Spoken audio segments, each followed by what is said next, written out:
Crap! And welcome! Hello, and welcome to the monastery, the open bar of the internet, the world's greatest shit show, and the place where we, the good brothers and sisters of this most holy of temples, seek enlightenment through the drunkest, craziest, and most batshit ways possible. I am your one and only gaming monk, better known as Mildra, and with me we have a newcomer into the temple who decided to rest on my shoulder today. The filthy casual, the wrestling VTuber known as Azri. How you doing today, man? Crap! Yup, I'm a crow wrestling VTuber. I typically have my wrestling revenant with me, but not today. I'm the one chilling here. My name is Zuri, and yeah, I do crow shit. I take souls. We hurt people. Okay, she's mostly the one who hurts people, like kind of hurt people, but not as good. She's better at that. But it is what it is. Stop! Yep, well, belts count as shiny things. Oh, true. So, Granted, those things are used more against me than I'd hope. well, that is I'm like 2 feet tall. The perils of being a manager. That's pretty much what I am. But then again, no. Wonder what Cheeseburger's doing these days. I haven't seen him in years. Cheeseburger. It's a really Sounds skinny familiar. guy, really skinny guy who was in ROH back in the day. He got that name because he was so skinny. So, What the one hell? of the trainers was like, "Geez, man, you need to eat some cheeseburgers or something." Oh, got you. Okay, so that's the joke. Yeah. All right. I don't know too much about Ring of Honor. The only thing I really know about Ring of Honor, I'll be dead serious, is Adam Cole's theme song from there. This theme song from Ring of Honor is pretty fucking good. Oh yeah. And I have a replica of the ROH Championship around that time that I did get signed by him. Okay, that's sick. Yeah, it's. I'm not. I heard actually, what is it? He's retiring possibly soon, right? That's what they're saying. They haven't Or outright said. They're not sure yet. Said it, Yeah. but it's likely that it's a case of the injuries piling up, and I do feel bad because he has just had a post ROH. He has just had a post Undisputed Kingdom in NXT. He has just had a really bad run of luck. Yeah, it is really like, oh my gosh, man! Like, I think they really did him dirty trying to like do like the rumored manager storyline with him. But who knows? Maybe it could have become something better. But at the same time, it's like, I don't know. On one hand, Granted, I remember like what is it? LA Knight, when he was like a manager, he was kind of like a goof in NXT, but then he eventually popped off in WWE, like where he is right now. Yeah, that whole Maximum Male Models thing, which admittedly I'd say the team now known as MXM Collection is doing much better nowadays by just embracing the insanity of the gimmick. Yeah, the absurdity, it's great. Like, there's not much to. Well, let's put it this way: they couldn't go as unfiltered with it if they were in WWE. Especially when you got 30 or so writers. Oh yeah, You've got more especially writers than when they don't know what the fuck to do with them sometimes, you know. Like, gosh damn, Kofi Kingston, and like I could go on a rant, man. Yeah. Kofi Kingston, Xavier Woods. Oh, what the fuck are they doing with them, man? I felt like that. Yeah. There was like that moment that was closing in, but they just never got that moment. Mhm. Oh. It was so close. So close! Yeah. But for this one, I had initially planned on setting up a tier maker once again for this, because I did something like this about 3 years ago on my Sunday show Geek Watch. Because if we have to enjoy on some level bad wrestling, much in the same way that we enjoy bad movies. It's that case of it helps put things into context. Yeah, I can see that. Like, low key, I feel like watching rewatching the Hulk Hogan versus Shawn Michaels, because that was like the one where he was like overselling and shit. And I'm like, okay, I remember it, but I just need to see it to remember it. Now, the initial plan that I had was that tier maker, but tier maker didn't want to save properly, and the whole thing got lost. So I'm gonna have to wing it. Oh. Oh, you're saying that because I'm a bird? No, but I'll take that. Okay, just making sure. So now for the purpose of this, I'm only going to be focusing on the worst match winners according to the Observer from 1990 to 2024. Okay. Going Are you able to like share your screen?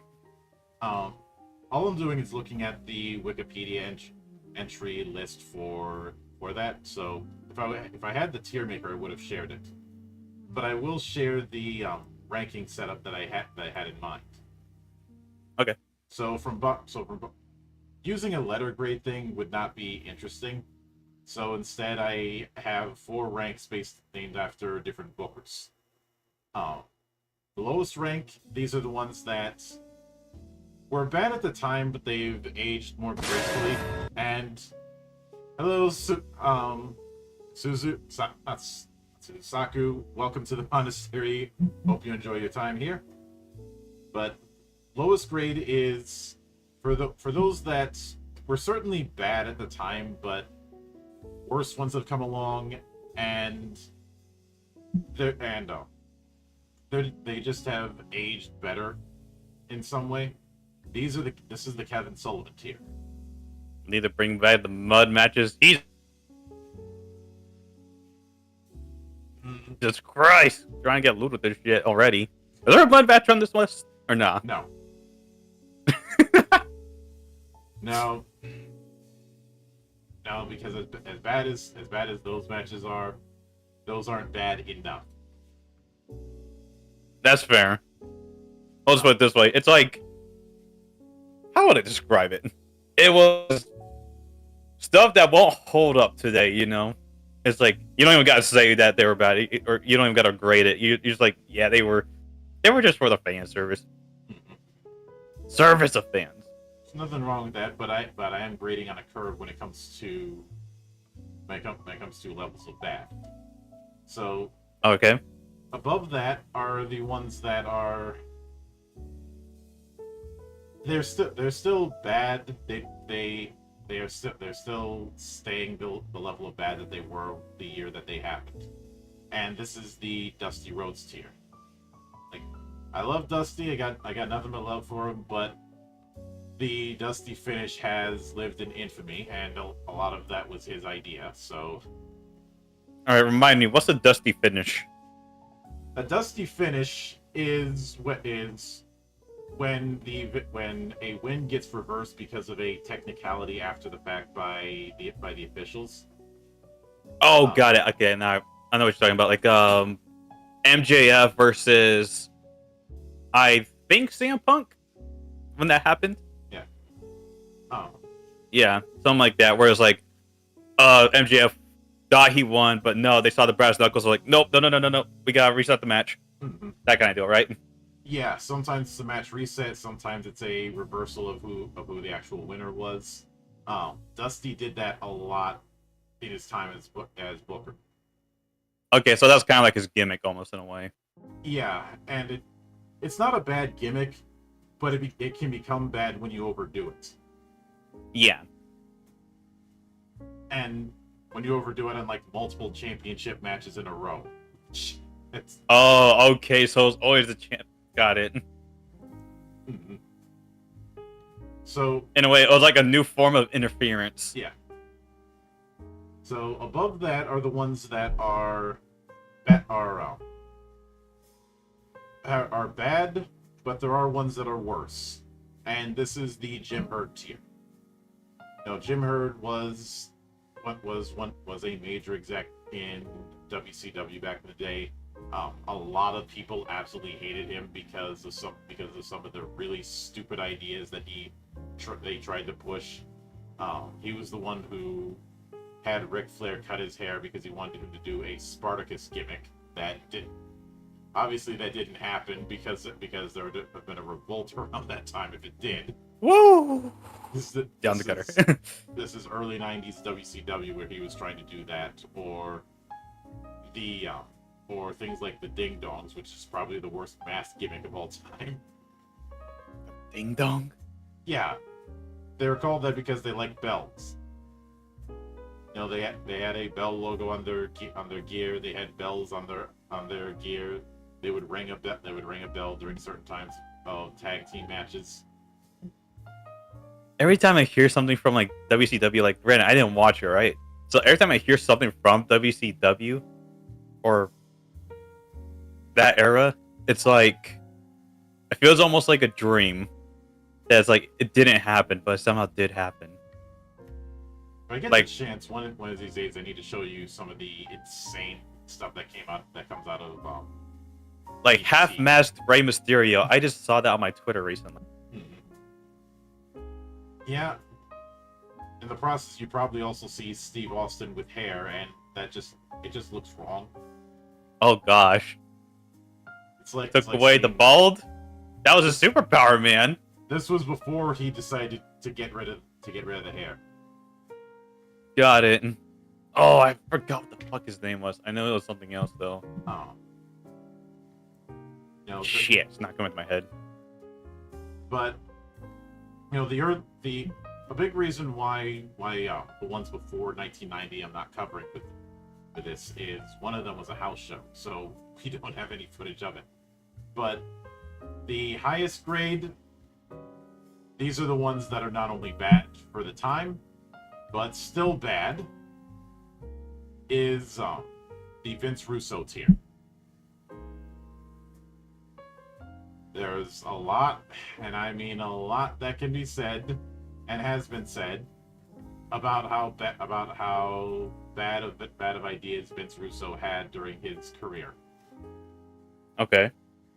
Whether it be the numerous bad ideas he tried to push in TNA, whether it be the numerous bad ideas he tried to push in WWF or WCW. Is that the guy that Jim Cornette said he's going to piss on the grave of, or that's somebody else? No, that's the guy. Okay, that's the guy. Okay.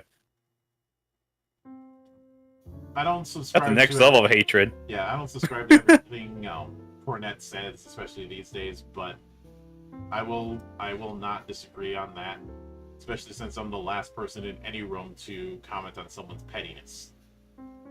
By the way, if you guys want the full quote, it is I going on a diet, or I'm stopped drinking soda. That way I could outlive Vince Russo and piss on his grave. Yeah. Something along those lines. Granted, at least that's taking care of his health. But when it comes to the worst match winners, like the Wendy Richter versus Fabulous Moolah for the brawl that ended all in '84, that was more of a spectacle. That was part of that whole Rocket Wrestling arc during that time. The '85 when it was Freddie Blassie versus Lou Albano in a steel cage match at a house show in Uniondale, New York. But one, it's a house show, and two, it's two managers. So make of that what you will. And okay. 86 was Mr. T versus Roddy Piper in the boxing match at WrestleMania 2. Which that sounds so silly. I low-key want to watch that.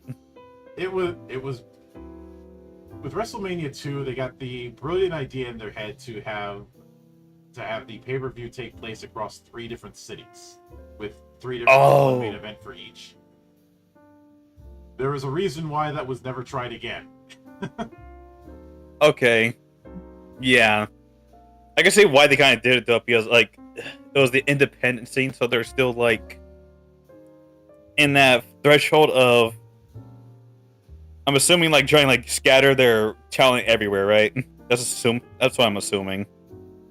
Oh, I think it was more of trying to take advantage of the momentum with the first WrestleMania's success. Oh, so the first one took place in one place? Yeah, WrestleMania Okay. 2 is the only one that ever took place in multiple places. New York, Chicago, and LA. And So they were happening at the. Okay, so was it like, all right, this is happening at this time, or at the next location, it's happening at this time? yes. Broadcast wise, got it. Okay, that seems. Oh, that just seems like a shitty experience in person. The word that comes to Is- mind for how shitty this is logistics. Oof. But Yeah, that don't sound good. 87, Hulk Hogan versus Andre the Giant, WrestleMania 3. I mean, yeah, the body slamming Andre is a moment, but the thing is that despite What happened with Andre after and everything? Yeah. by 1987, Andre was already in very, very bad shape. Not his own fault. It was just the effects of his gigantism. Yeah. But He lost a lot of like his momentum but in terms of like he was how to describe it. It got him a lot of hate, let's put it that way.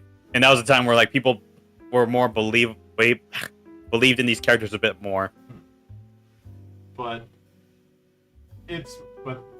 there's the narrative that this was the first time that Andre got body slammed. No, not the case. There were a dozen or so times that kind of thing happened. And it's a cool. Yeah, probably on like a television broadcast, probably. Either that or they just hiding it because it's Hogan, right? Possibly, but 88 was Hiroshi Wajima versus Tom McGee in All Japan for the Champion Carnival event. Champion Carnival is All Japan's big annual tournament, kind of like what the G1 is for New Japan. Okay. Now, Hiroshi Wajima was yet another former sumo turned professional wrestler. There were a lot of those in the early days of Puro. And Tom McGee, I'd say, is more known for being the other half of a legendary lost match for years between him and Bret Hart. Like that was considered, and the fact that match was good enough to get Tom McGee a job until he had to work with people who weren't Bret Hart, and he wasn't any good.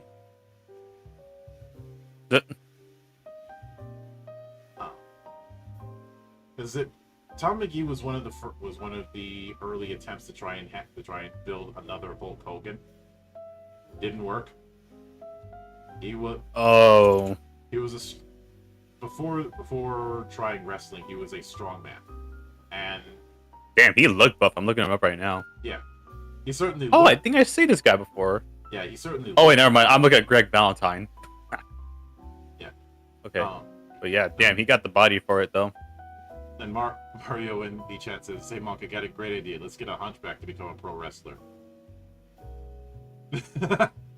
And Mace is saying, "My good brother, you're doing this striking."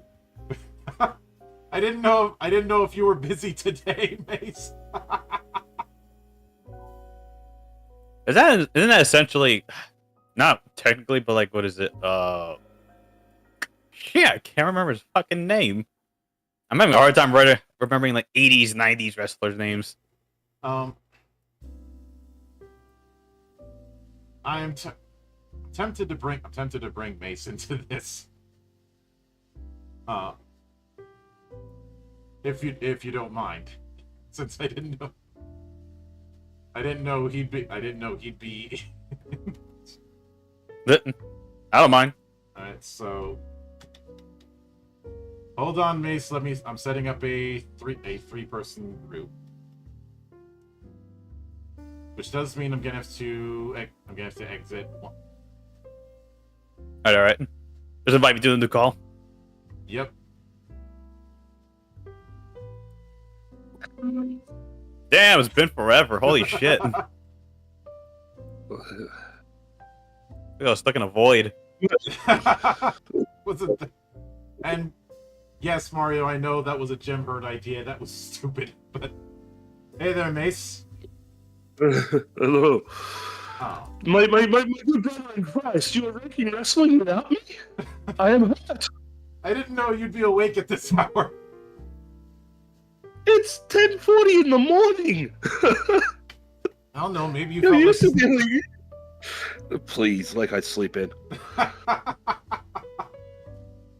There's wrestling on. Of course, I got fucking Raw is boring on. So Fair. So let me... Also, give me base, the Osri, first base. Base. Yep. Let me... Oh, it's another 10 bell. Another 10 bell salute. Gosh damn. Okay, I thought I already had you in on OBS, but I guess not. So let me fix that.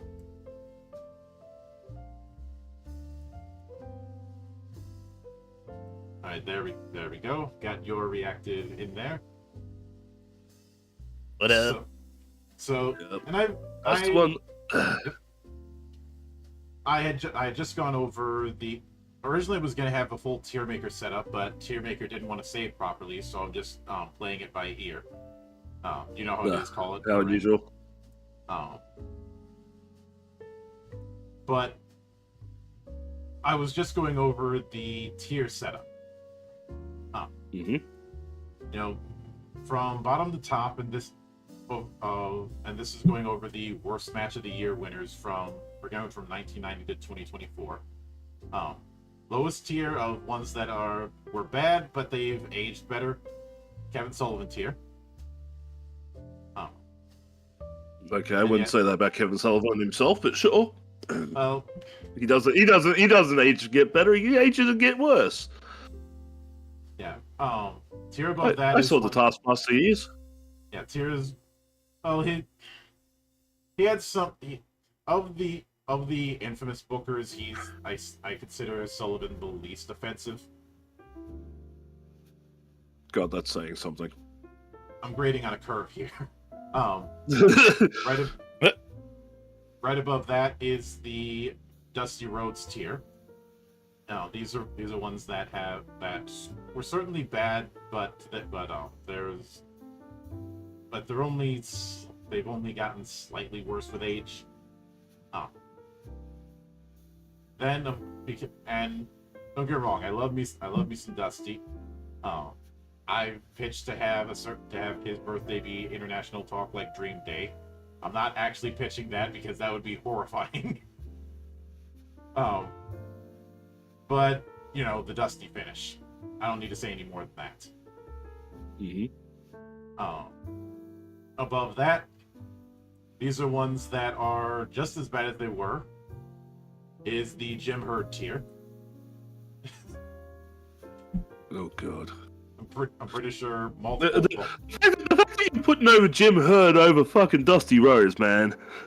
I'm saying that your tier rankings need tier rankings, man. Like, what the hell? These are from like at the bottom are ones are the matches that have aged better, and as we go up, it's going worse. Okay, so we're working on the backwards. Yeah, we're going best to worst system. All right, fair enough. and Which still makes that just as bad because you're putting Kevin Sullivan over Dusty Rhodes as a booker, which dude. On one hand, I get that. On the other hand, Dusty finish. I point to Dusty's NXT booking. Yeah, which is fair. But above Jim Herd, in terms of worse, of course, I had to put Vince Russo. Okay. Okay. Like with both Jim Herd and Vince Russo, multiple volumes of books could be written on their booking. All right. Now I'm wondering if Jim Cornette and Eric Bischoff work into the last two. No, Russo's the top one. I did mention the pissing though. But the reason I'm focusing on 1990 onward is with the ones before that. One of them was a house show, and the other ones it's a case of they're not bad enough, I think. Look, if you kept it pre, like, even included like the 80s, 90s, 80s, 70s, and stuff like that. Not only would you be trying to work with the Territory Days, which didn't have a lot of good storylines, but you would be doing 80s WWF, which, let's be honest, is not one that has aged well in terms of gimmicks, storylines, feuds, etc. Like, So going from 90 onwards is still, you've still got that early WCW stuff. You've got pre Attitude Era WWF, which again was still very corny. So there's a lot of stuff that can be brought out of that era specifically, and you could still have an entire podcast dedicated to a tier list. yeah. But the Worst Match of the Year award didn't start until 1984. Okay. So, which the winner of that was Richter versus Moolah at the Brawl to End It All. Which, I mean, 85 was Freddie Blassie versus Lou Albano at a house show, so we can't even comment on it. Yeah. 86 was T versus Piper in that boxing match at WrestleMania 2. Yeah. Which, that one's bad, but WrestleMania 2 was just a bad card, period. Yeah. Like, the thing with the Piper and T match was you had an actor versus a wrestler. Neither of them really knew how to box. So if you're looking into it being a great, technical round of fisticuffs, neither man is the one you'd be turning to put on a good fight. Like, sure, Piper could brawl. Piper could brawl, but he couldn't box. Yeah. Got it. Oh, and 87 was Hogan and Andre at WrestleMania 3.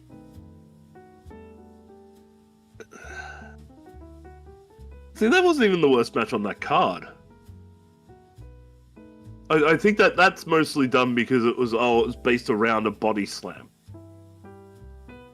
And I have to give a bit of slack because, by the time we get to late 80s Andre, he's already dealing with the bad side of his gigantism. Mm.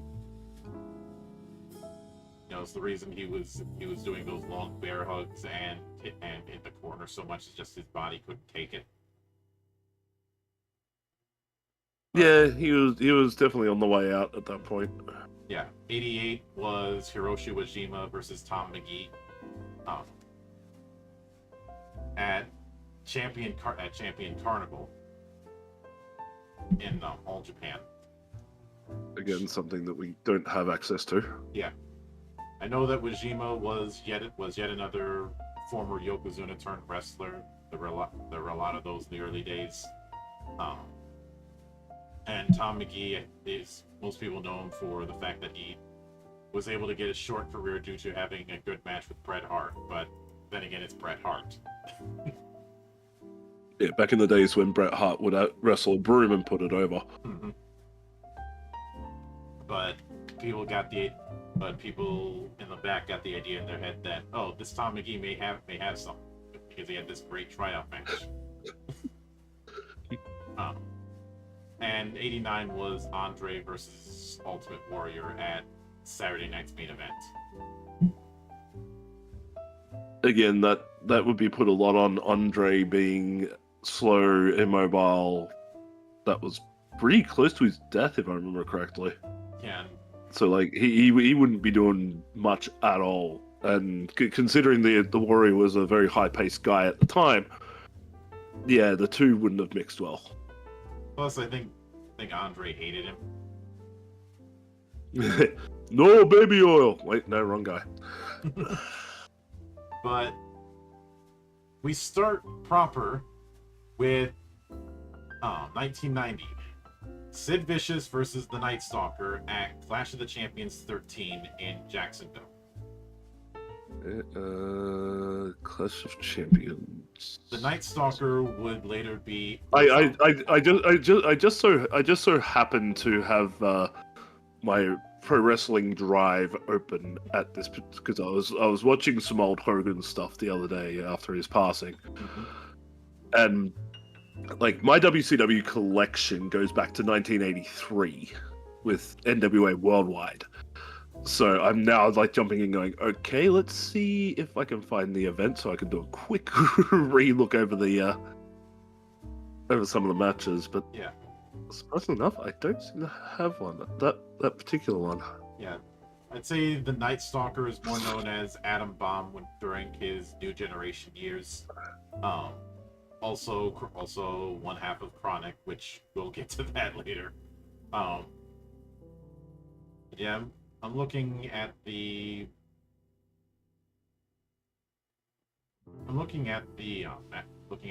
card. I'd say there's some cards that look bad, look decent, and some a little bit less so.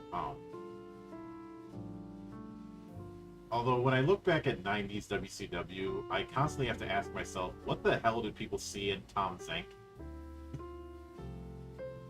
Not a goddamn idea.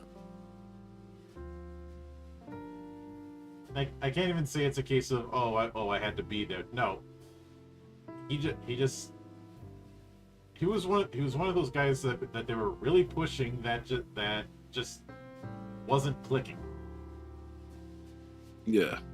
Probably because he looked good. Guess it's kind of average. I think that's the only. Well, I don't know. Like, it's like what is it? That's the age where like everyone looks like a bodybuilder, right? So if you look the part, you were probably in a way. So Or they just want to really push it. I guess it wasn't even a. I guess it was just kind of aggressively average, but I will know Brian Clark's not a bad wrestler, especially for the time. I think in this case it was a case of two guys that just didn't click. Holy shit! Brian Pillman looks exactly like Brian Pillman back then. Really close. I'm seeing like an old image of like Brian Pillman and like Brian Pillman that's out now. Yeah. Holy shit! But as far as Sid Vicious versus the Night Stalker, from what I remember of this, it was really just a case of you've got two guys who have bad chemistry, which you can have that. You can have two guys who are good wrestlers on their own, just don't mesh.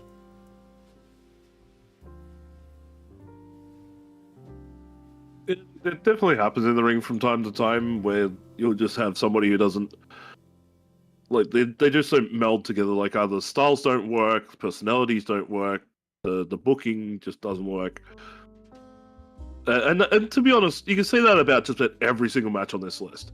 Like it'll come down to one combination of either the booker behind it didn't have an idea of what they were doing, the two guys in the ring, their styles or personalities would clash, like they clashed, wouldn't work together, or they wouldn't gel, as in the industry terminology, or it could be just backstage bullshit.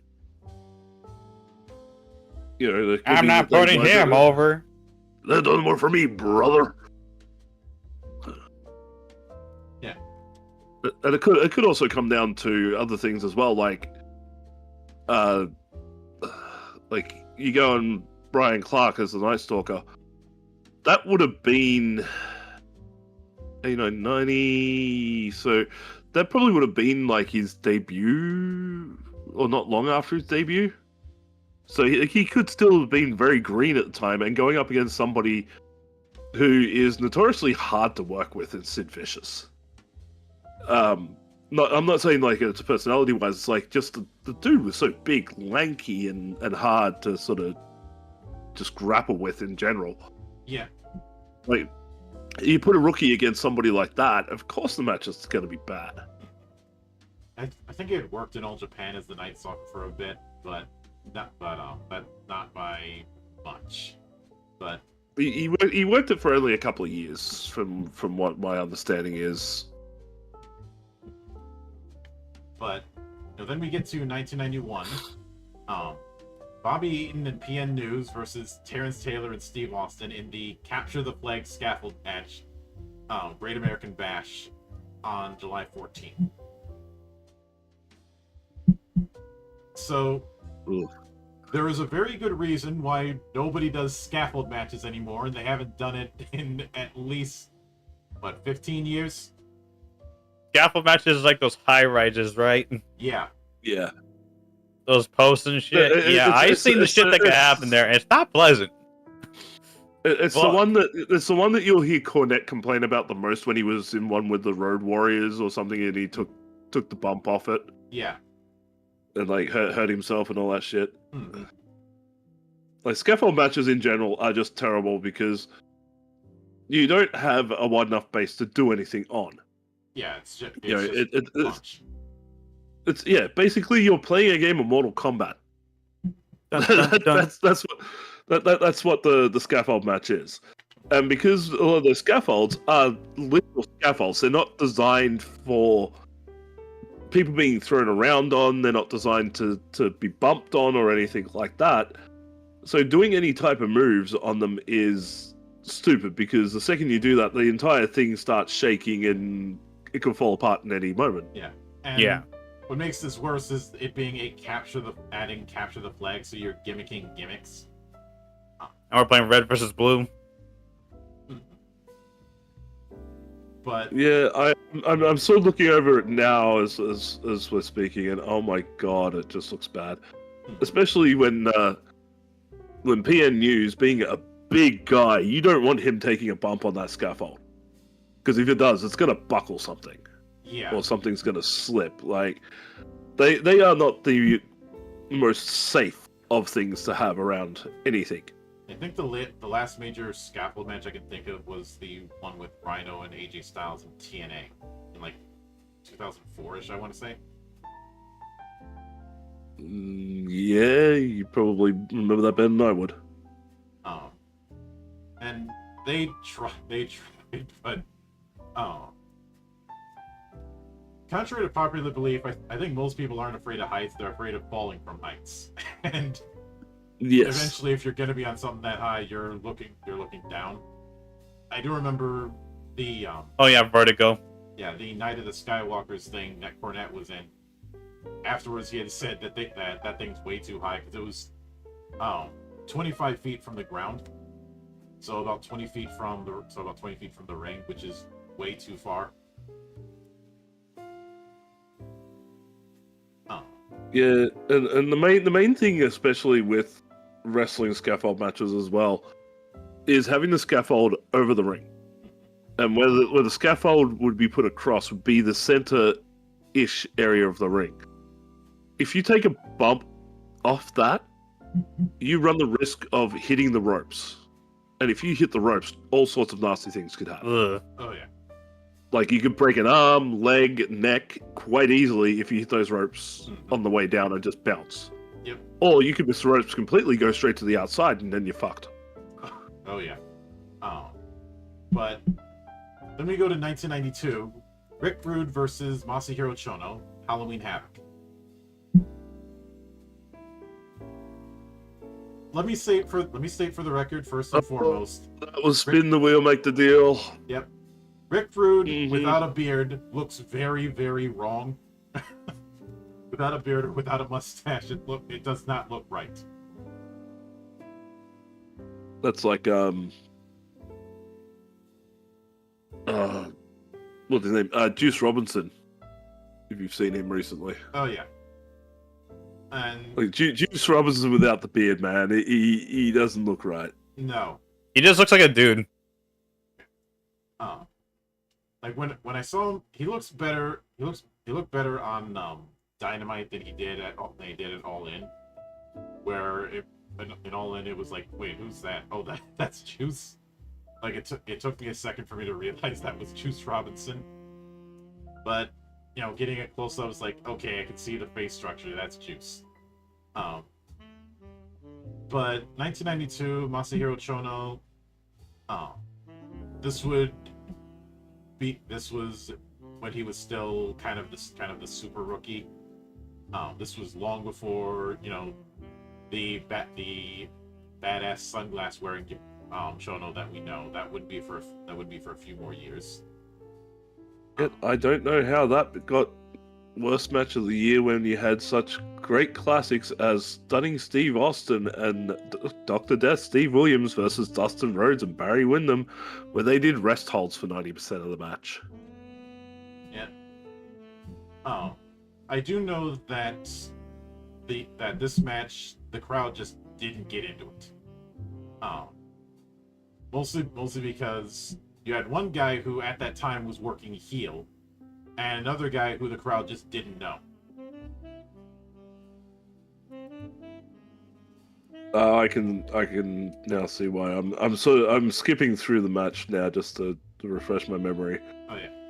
And it's a Japanese style match. So it's a lot slower paced, but it's hard hitting. There's a lot of rest holds. There's a lot of slow submissions, stuff like that, which doesn't really work with an American crowd. Got it. Especially I can understand why. Yeah. You do that kind of thing now when there's been more exposure to Japanese wrestling in the States. You can get away with that. In '92, no. Apparently was the follow-up because they had that match in Japan some years back. But a Japanese crowd would have loved the match. oh yeah, They would have absolutely loved it because they love the slow paces, they love the submission holds, they love technicality. Whereas Americans, by that point in '92, we were very much Action movie oriented. Yeah, or Hoganized, to put it another way. yeah. The I want to see the powerful moments. Yeah, they wanted to see the big explosions, the big moves, the big this, big that. And two guys putting on chain wrestling and rest holds isn't exciting to them. To them, it was like, if I'm just going, I might as well just go watch regular wrestling. Yeah. But then we get to '93. Our first entry of a Survivor Series match. The Bushwhackers and Men on a Mission versus Bam Bam Bigelow, Bastion Booger, and the Head Shrinkers. I didn't get a name like Bushwhackers. Now, I will say I've seen some of the matches where they were the sheep herders. Those were pretty good, but I never got what the big deal was with the Bushwhackers as a team.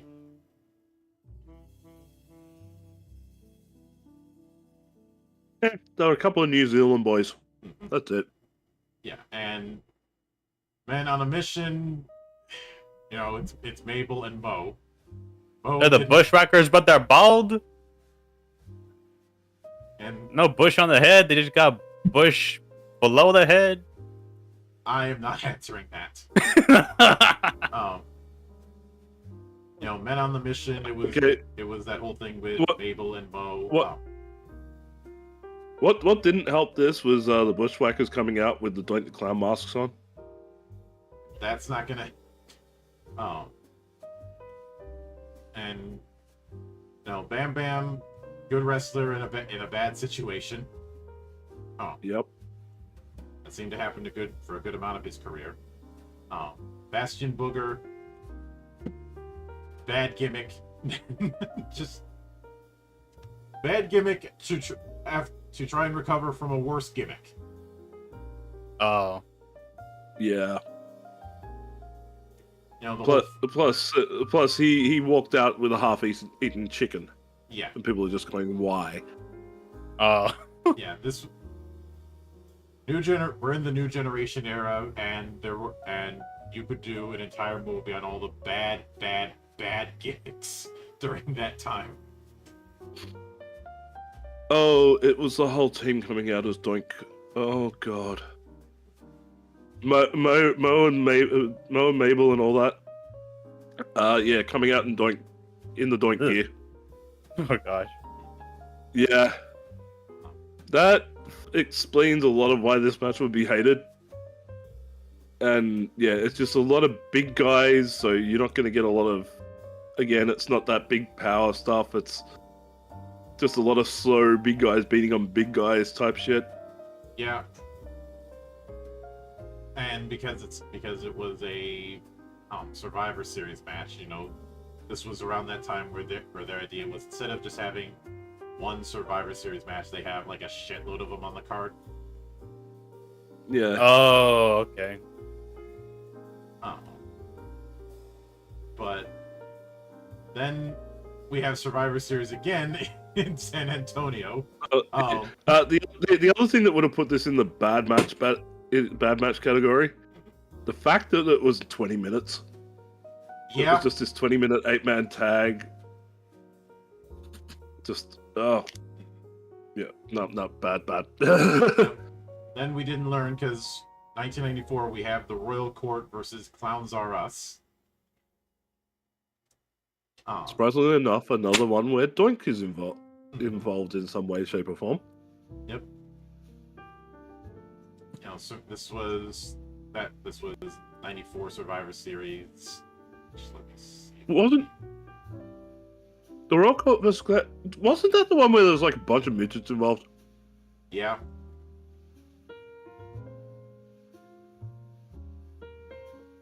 I mean, I think I can figure why they didn't like that match. Yeah, it was like Doink and a bunch of midgets against Jerry Lawler, and I don't even know who was involved in the Royal Court for that one. Yeah. I'd imagine the people involved don't want to talk about it. Oh, okay, yeah, it's Jerry Lawler and a bunch of dwarves versus Doink and a bunch of midgets. And yes, there is a distinct difference between the two. Yeah, it's an all comedy bullshit match. Yeah, that's well deserved. Yeah. But then we get to 95, Sting versus Tony Palmore at Battle 7 for New Japan. Battle 7 was the incarnation of what is now Wrestle Kingdom, you know, the big January 4th show at the Big Egg. Yep. And I look at the card. It seems like it was an all right card at the time regarding what was on it. You know, you had guys like El Samurai and the Great Sasuke on, but this was part of the Final Countdown BVD tournament. BVD was the underwear sponsor for New Japan at the time. Tony Palmore was a great kickboxer in the 70s, and here he is trying to do wrestling in the mid 90s.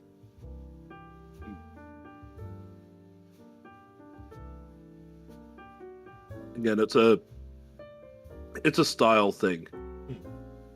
Like, you got a kickboxer trying to be a wrestler. There's two completely different styles of fighting or whatever, and it just wouldn't mesh. You know, it's why guys that had that kickboxing background are very rare to ever get over, because they keep everything to the kickboxing style. God, I'm trying to remember. There was a guy in WCW who used to do it quite a lot. It was like you also had a Scat Miller who was doing more martial arts karate type style. Glacier, same type of thing. There was one guy in WCW, I can't remember the name off the top of my head. And now it's going to annoy the living shit out of me until I remember it. I was going to say Yuji Nagata, but it wasn't. It was a white guy, but I can't remember. But again, that was also one of those things of, oh, we're going to take somebody who has a bit of interest, and we're just going to sort of use them to get the tournament over, because the real one that everybody wanted to see was Antonio Inoki versus Sting, which was the finals of that tournament. Which of course, Inoki was going to go over for that because it's Inoki. Right. But in the main event proper, you had stuff like Hiroshi Hase and Kenji Muto against the Steiner brothers, which that sounds like a pretty fun match, and Shinya Hashimoto against Kensuke Sasaki, which also sounds good. But Tony Palmore. It was one of those matches that sounds better on paper, but it just did not work out. But Tony Palmore was long since retired from any sort of athleticism by 1995. So as far as why he was even brought in, nobody's been able to really answer that for me. But then we get to 1996, and now we're back to the shit. The Tower of Doom match at Uncensored. The cage on a cage on a cage.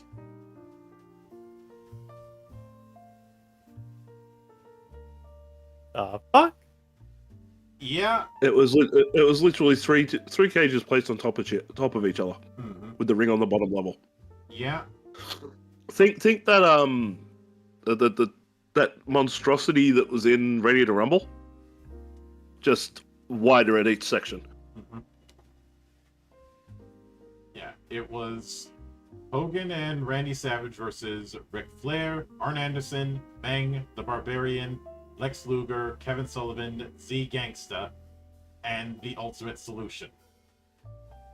So in other words, yeah, the Legion of Doom or whatever they were calling themselves at the time. The Alliance to End Hulkamania, which was this fusion of the Tower of Doom and the Four Horsemen.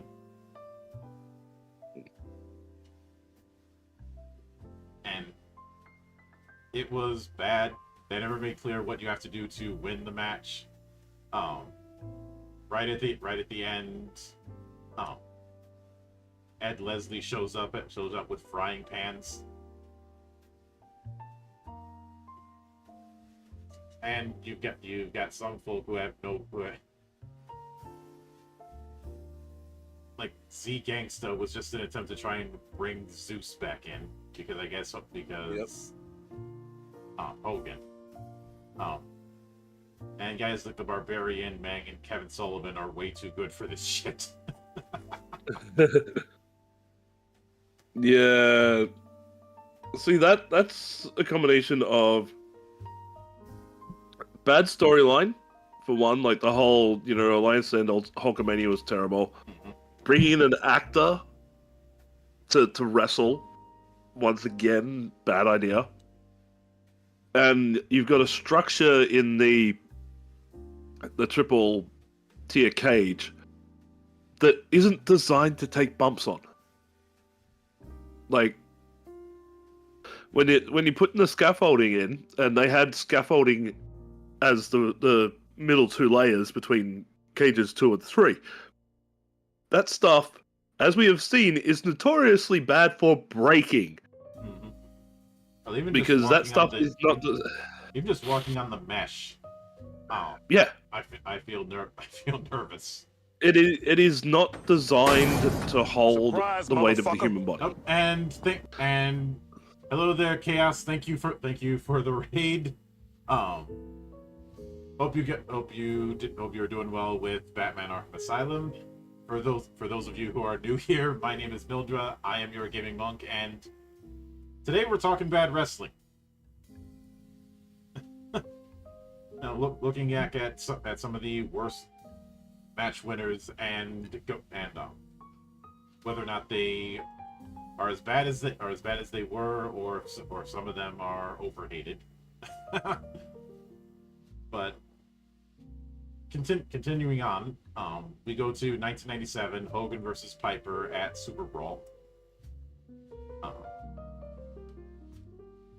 That was just bad booking. Yeah. Straight up bad booking, bad story. Trying to pull like a WrestleMania 1 type scenario with the roles reversed. It did not work. Just did not work at all. It never worked on paper. It never should have been put out there. It was pretty much Piper's last huzzah as well.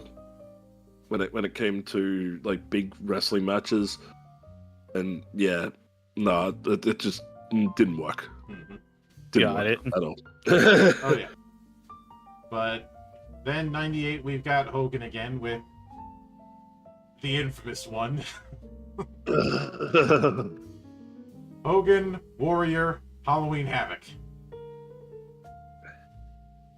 Once again, bad booking. Hogan A guy versus who? who should... The Warrior. Oh, Because he wasn't the Ultimate Warrior because that was trademarked. He was just the Warrior. Yeah. Warrior. Just trying to relive that WrestleMania 6 moment. Because Hogan had no real challenges at the time in '98, unfortunately. While also failing. No, he had a challenger, setting up a fireball. Oh god, yes. And he completely whiffs it too. Blows his own eyebrows off. Yep. And the real tragedy with that one was that it went long, and because of that, the people who paid were not able to see the main event, which was DDP versus Goldberg, which was a good match. But then again, it's DDP. He's going to write you a whole novel on how to do a good match. Yeah. And unfortunately, that one got cut off halfway through because they ran out of time that they paid for that evening. Yeah. So they gave the entire match away for free the next night on Nitro. As with things like network television and with pay-per-view at that time, you had a hard cutoff. You were getting a certain amount of time, and that was it. You're not getting any more.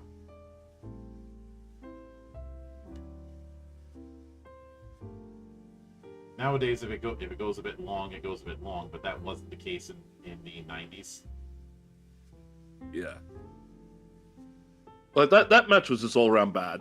Like Hogan in '98 was very much in his "that doesn't work for me, brother" phase of his career. Oh, yeah. Then to go up against somebody who got brought in specifically because Hogan said, "I want to recreate WrestleMania 6." And at that point, the Warrior hadn't wrestled in. Warrior hadn't wrestled. What was it? His last one would have been WWF 96, probably the match against Triple H, I think. Yeah, that was WrestleMania 12. Yeah. So you had a guy who hadn't wrestled in 2 years. He would have had significant ring rust. And for a guy like Warrior,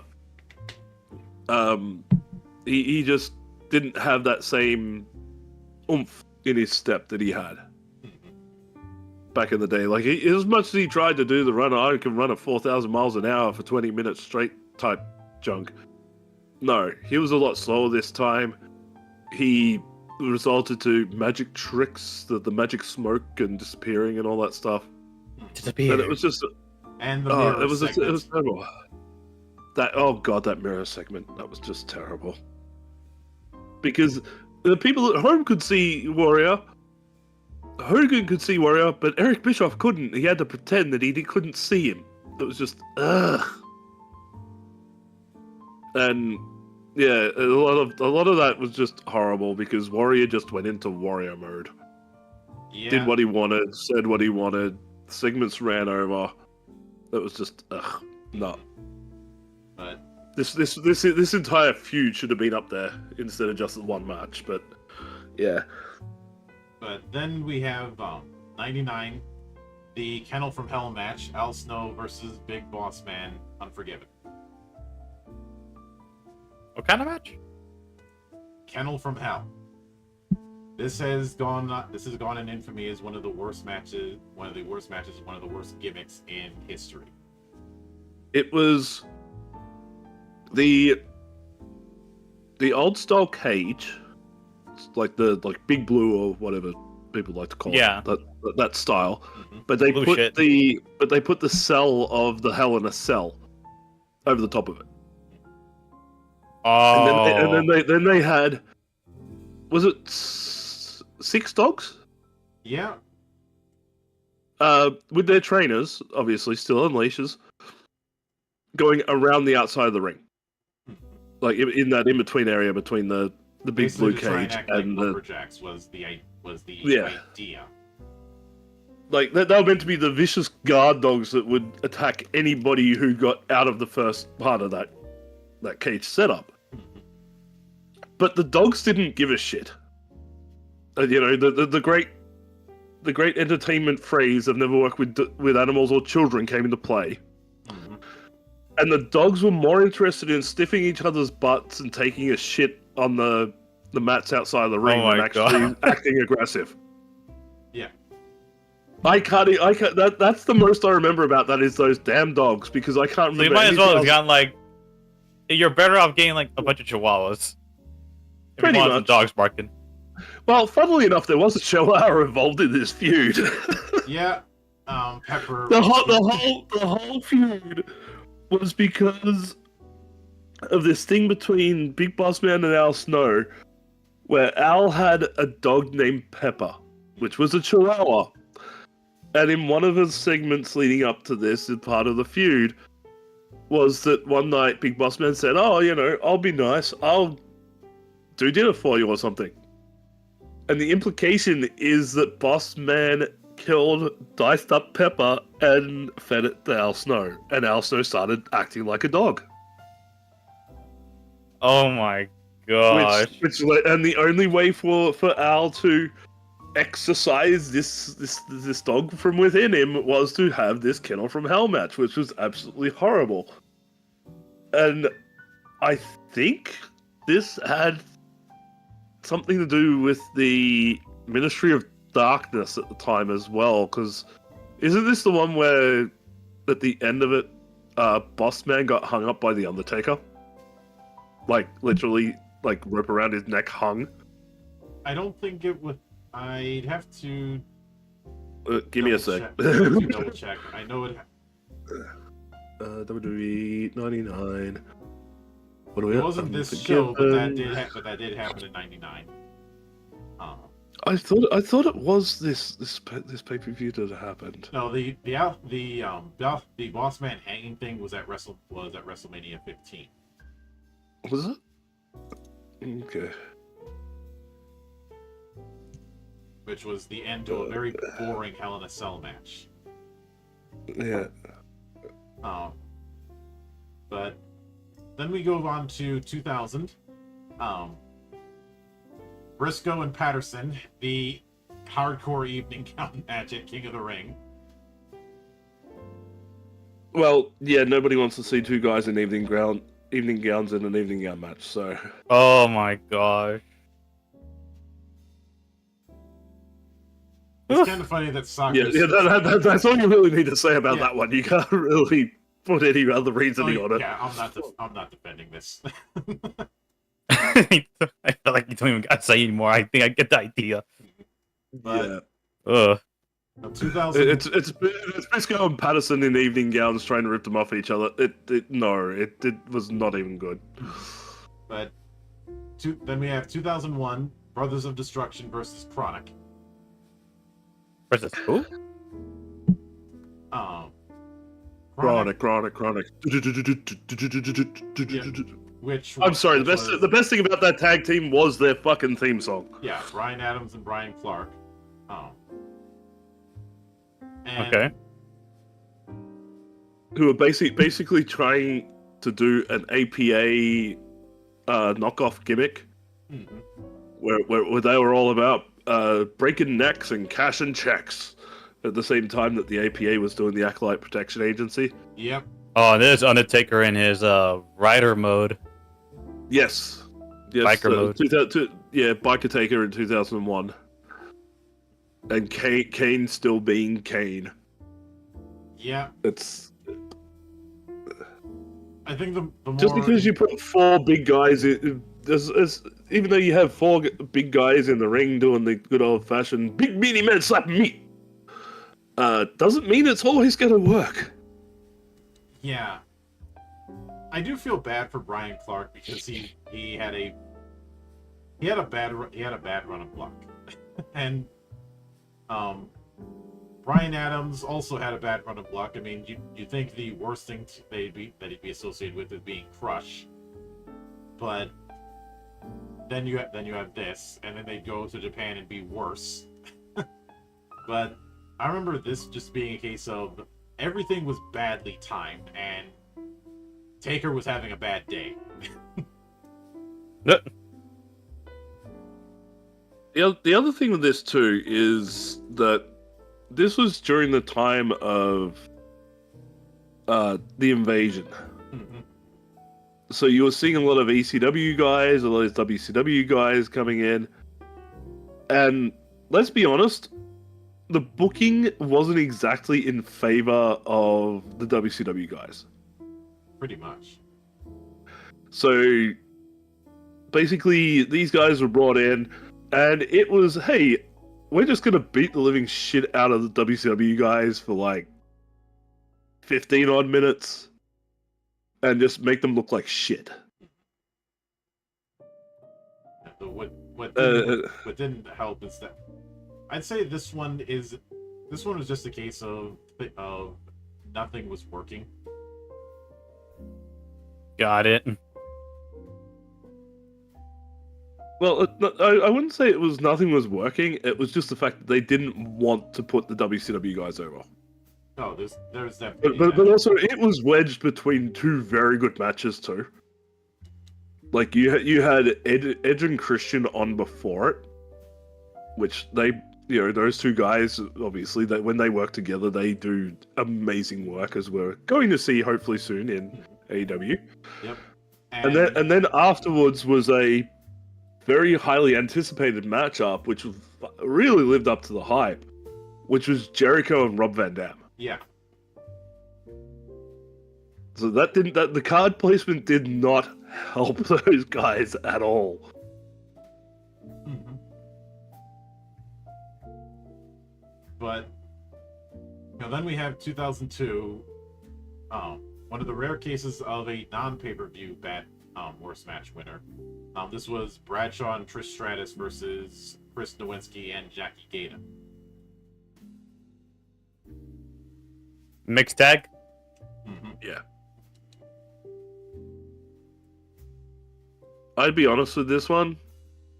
I never saw anything in Nowinski or Gata as wrestlers.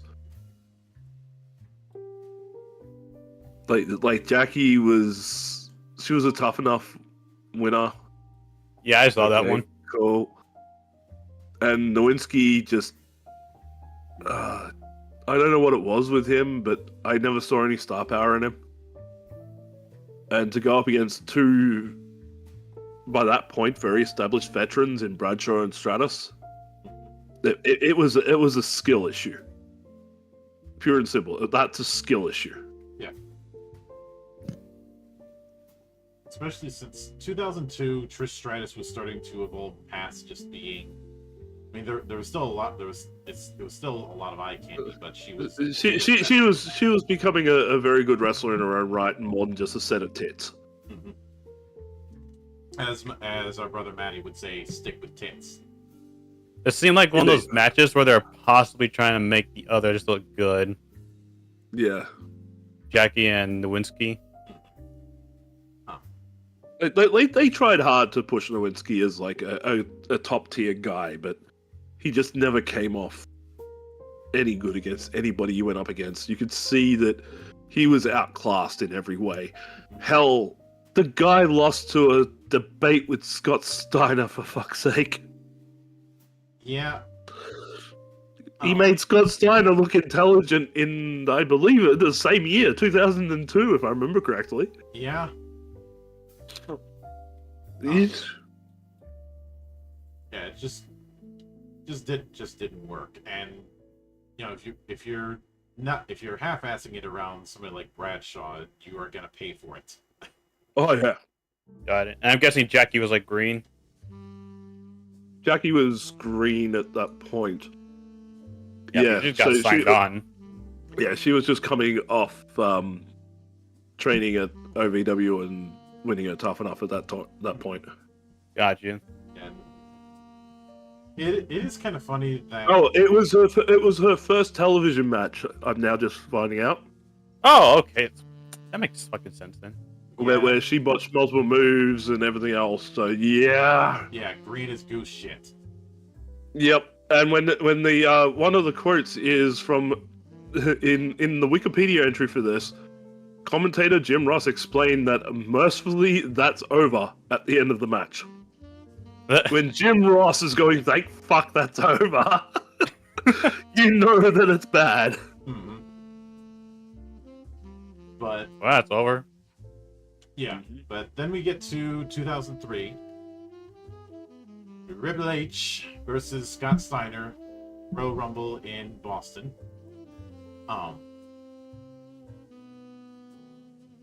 This particular match has stuck in a lot of people's craws, especially Scott's for years.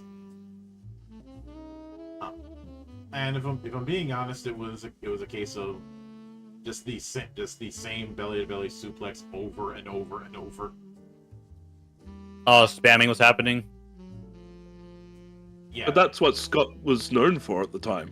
Was just spamming the same punching and spamming suplex. and Got it. this was Reign of Terror Triple H. Yeah, this was after the big 2002 comeback where he like went on this freaking tear in it. And Again, this probably would have been a lot more backstage than what you realize. Like it would have been, Scott probably going, "Hey, I don't want to do much. If I'm gonna have to put you over, I'm not gonna do too much to make you look that great." And Triple H going, "You know what? You're gonna force you to do what I want." So he probably finds this probably more of a backstage collision than anything else. probably. So when I look back at that run with Scott, the thing that always baffles me is they brought him in as a babyface. Yeah. Whereas he was known better as being a heel in WCW at the time. I guess they figured, oh, he's a popular guy. Well, people are gonna cheer for him. But that can result in someone having to adjust their promos to be more face. And in the case of Steiner, whose whole thing was he is completely nuts and you never know what he's gonna do, that's just not gonna work. He had to self-censor himself a lot at that time, where he was just used to going out there and saying, "Hey, you old fucking bastard." Like the promo against Ric Flair lives rent free in my head, has for years.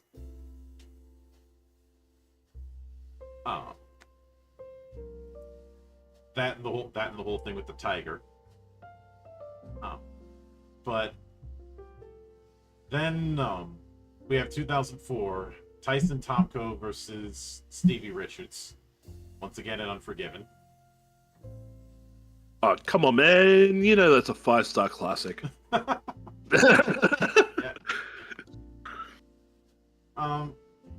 That was just that was a horrible match.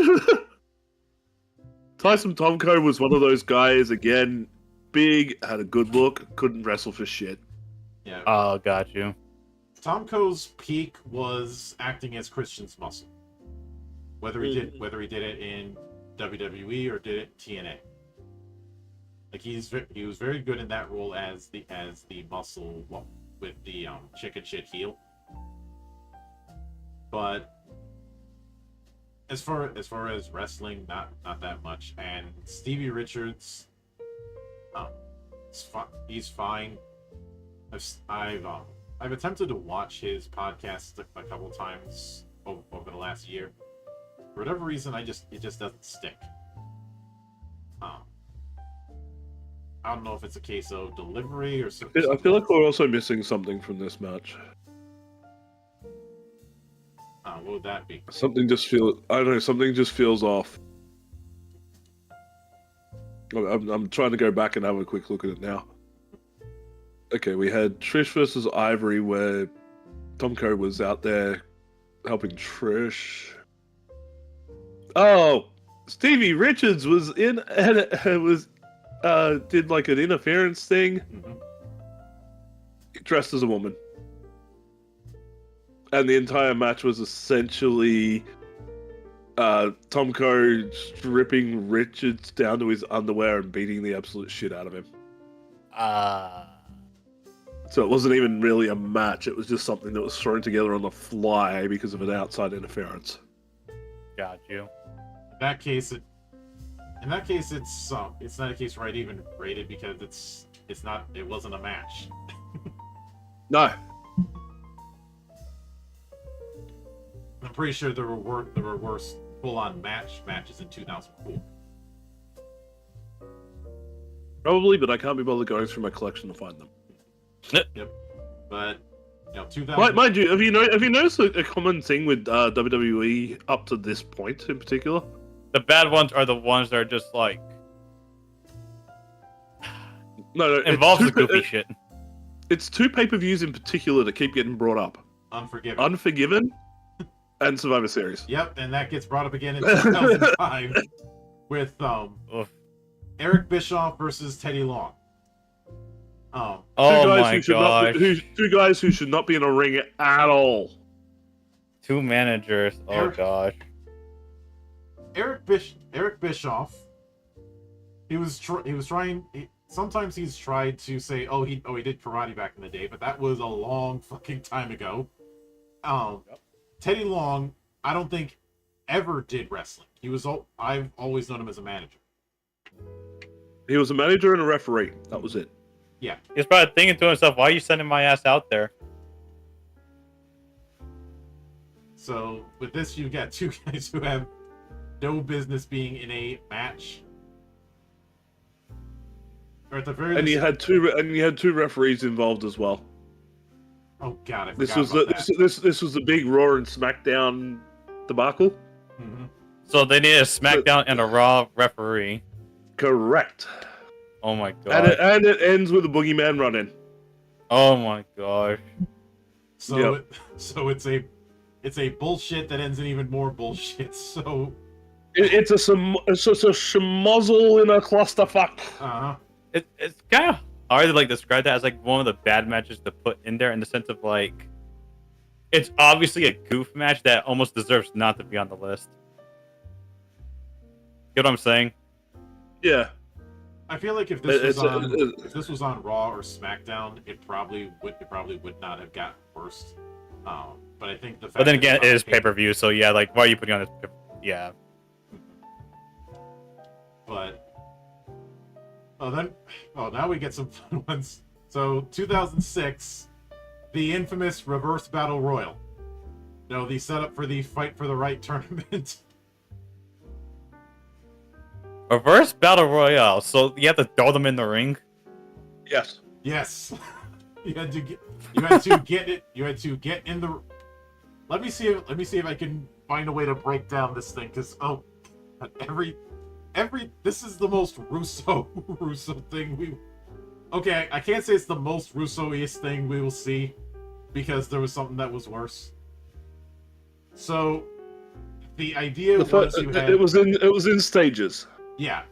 You had 18 So you people outside of the ring, and you were trying to get in the ring. When 7 people get in, everyone else outside of it is eliminated, and it becomes a battle royal with over-the-top rope eliminations. When all but 2 are eliminated, it becomes a singles match.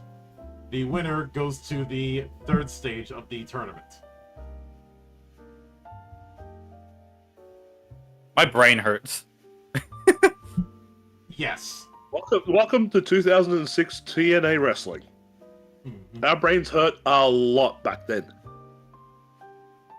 Yeah, and I believe this was the last match that was had by last match in TNA that Rikishi was involved in.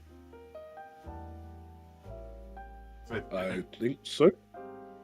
Hold on.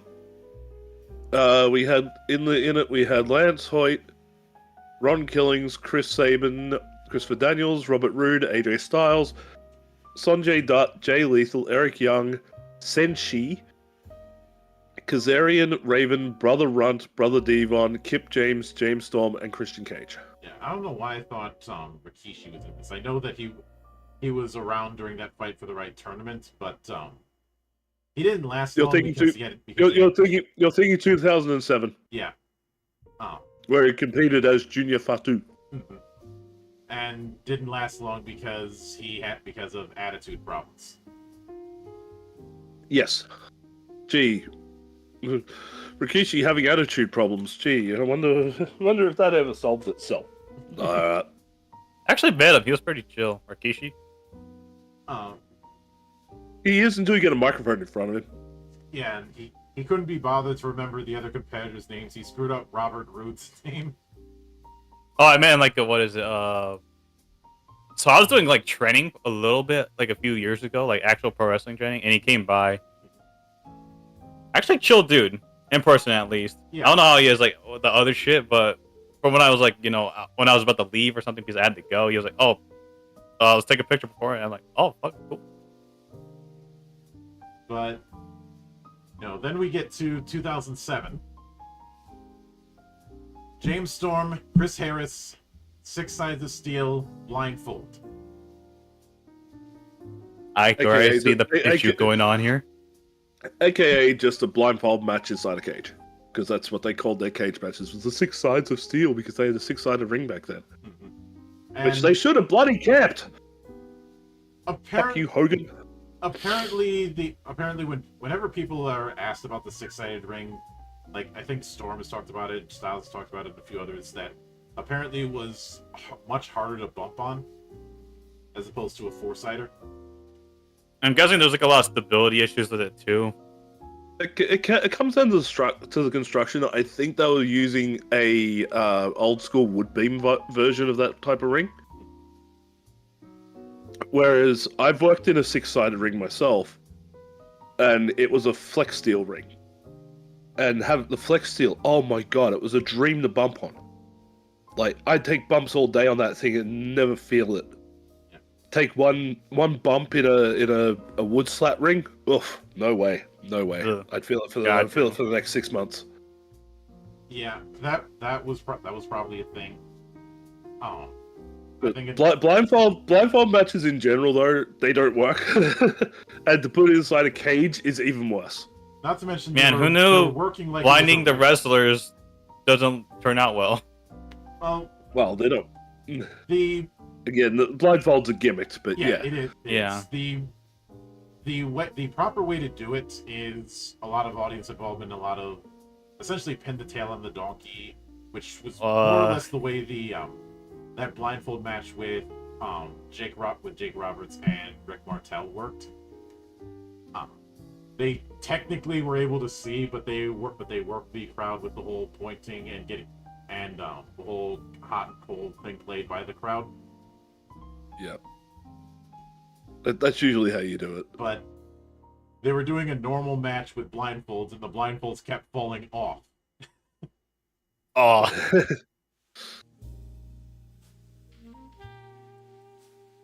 But yeah, that's things would only get worse for Chris Harris because shortly after this he gets picked up by WWE. He becomes Braden Walker and let himself go. Ah, come on, the most famous run he ever had. Technically, I remember people actually made DVDs of that run. It was like an 11-minute DVD. Technically, you're right, but then again, the Titanic is also a legend. And there's technically a legendary reputation with Daikatana. Mm-hmm. But hey, look, nobody said that anything had to be exactly good to be legendary. Mm-hmm. So, True. I mean, the Brooklyn Brawler is considered a legend. Exactly. But, then we get to 2008. Edge versus Triple H versus Vladimir Kozlov. Oh. Edge versus who versus Vladimir? Is this the guy? H. Triple H? Hunter Hearst Helmsley there. Oh, is this one of those WWE, like the SmackDown versus Raw versus ECW kind of deal? No. No. Kozlov was... No, the 2008. This was well and truly after they killed that off. Yeah. This Oh, was at Survivor Series, and Kozlov... First off, he had probably the worst ring gear out of anybody around that time. The white trunks did not do him any favors. Oh yeah, that's why they switched more to the red. That wouldn't be for a bit. Around this time, he was doing white trunks and black boots. It did not look good on him. Yeah. Nope. I remember that face. He was. That's when I started watching too. Is when he was just squashing jobbers. Yeah, well, this time he was getting squashed. Like Triple H, like as much as they put on a good back and forth, Hunter controlled a lot of the offense, and then like near the end of the match, they throw Edge in, and Edge just one spear win. It was something to do with Vicky Guerrero at the time. Just like inserted Edge into the match because they were going out or something. I think it was the storyline at the time. Yeah.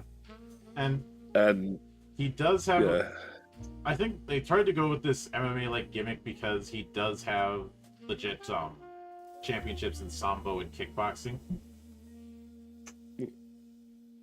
But See, here's the thing. Too much too soon. Got it. I don't think this is actually. This is one that I'll actually argue shouldn't be on the list. Because going back and just quickly going through it, even I could tell just skipping quick minute by minute type thing. This was a solid match between Triple H and Kozlov. I think the reason this ends up on this list purely has to do with Vicky Guerrero and Edge. Yeah, that's what it sounds like. It really comes off as the ending is what puts it on the list more than anything else. Yeah. Because to me, it sounds like it could be a solid match between Kozlov and Triple H. I don't remember Kozlov being bad. He wasn't bad. He was kind of in the same position that like Jun Akiyama was in 2000. Just not a bad guy. Just they just didn't know how to use him. Mm-hmm. It was more so they didn't know how to use him. Yeah, got it. So yeah, I think this one goes more down for the ending than the actual match itself, which I just really don't agree with at all. Yeah. But yeah, I feel like a worst match winner should not win just based on a bad finish. Like when I'm thinking of the worst, I'm thinking of a perfect bad rating, i.e., you got a bad matchup, like you got a bad story, you have bad booking, bad all around. Yeah. Speaking of minus old 5 Dave stars, 2009, and oh boy, I don't think anyone's defending this. Gee, it's almost like I know how to set you up for a segue there, man. Sharmell and Jenna Maraska. Two people who have no business being in the ring in any shape or form.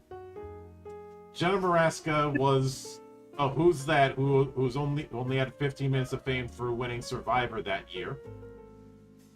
Sharmell knew a little bit just being around Booker T, but she was in a sequin gown with wrestling boots. I think we know where this is going. Both of them were second. Wasn't Booker still revisiting his King Booker gimmick at that point? Not at this time. This was main event Mafia era. Ah, okay. But you have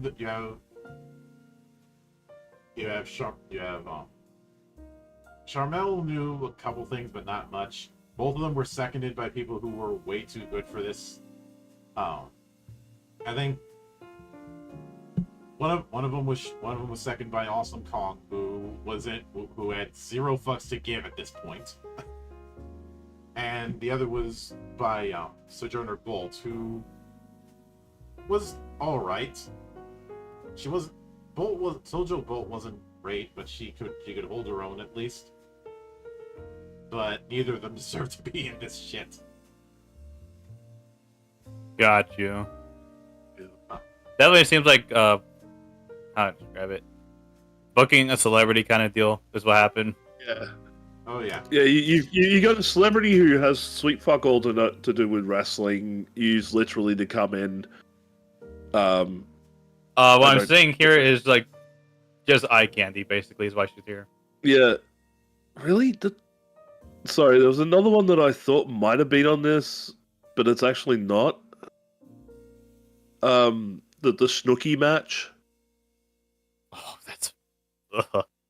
But it's not actually on this list, so that means whatever year that was, there was something worse. But yeah, no, this is a case of you take a celebrity against somebody who is okay with wrestling, but let's face it, Charmel is just, a Nitro girl at the end of the day, for anybody who remembers. Oh yeah. Yeah, this is a dumb idea, pure and simple. But It's the same with our next match. oh yeah, 2010, Caitlyn versus Maxine at a NXT show in Edmonton. Yep, rookies. They were Both of them are rookies. Yep. Caitlyn It's would kind get of better. crazy hearing Kate. Damn, hearing Caitlyn's name is crazy again because I feel like there was a moment where she was having momentum on her side at like main roster, and then she just kind of like disappeared. She disappeared, went full into modeling and never looked back. Maxine was not very good as Maxine.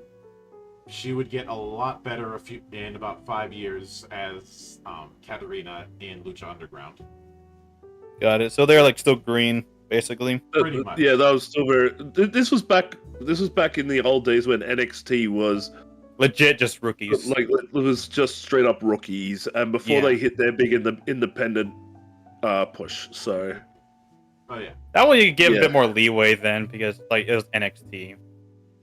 Yeah, this was still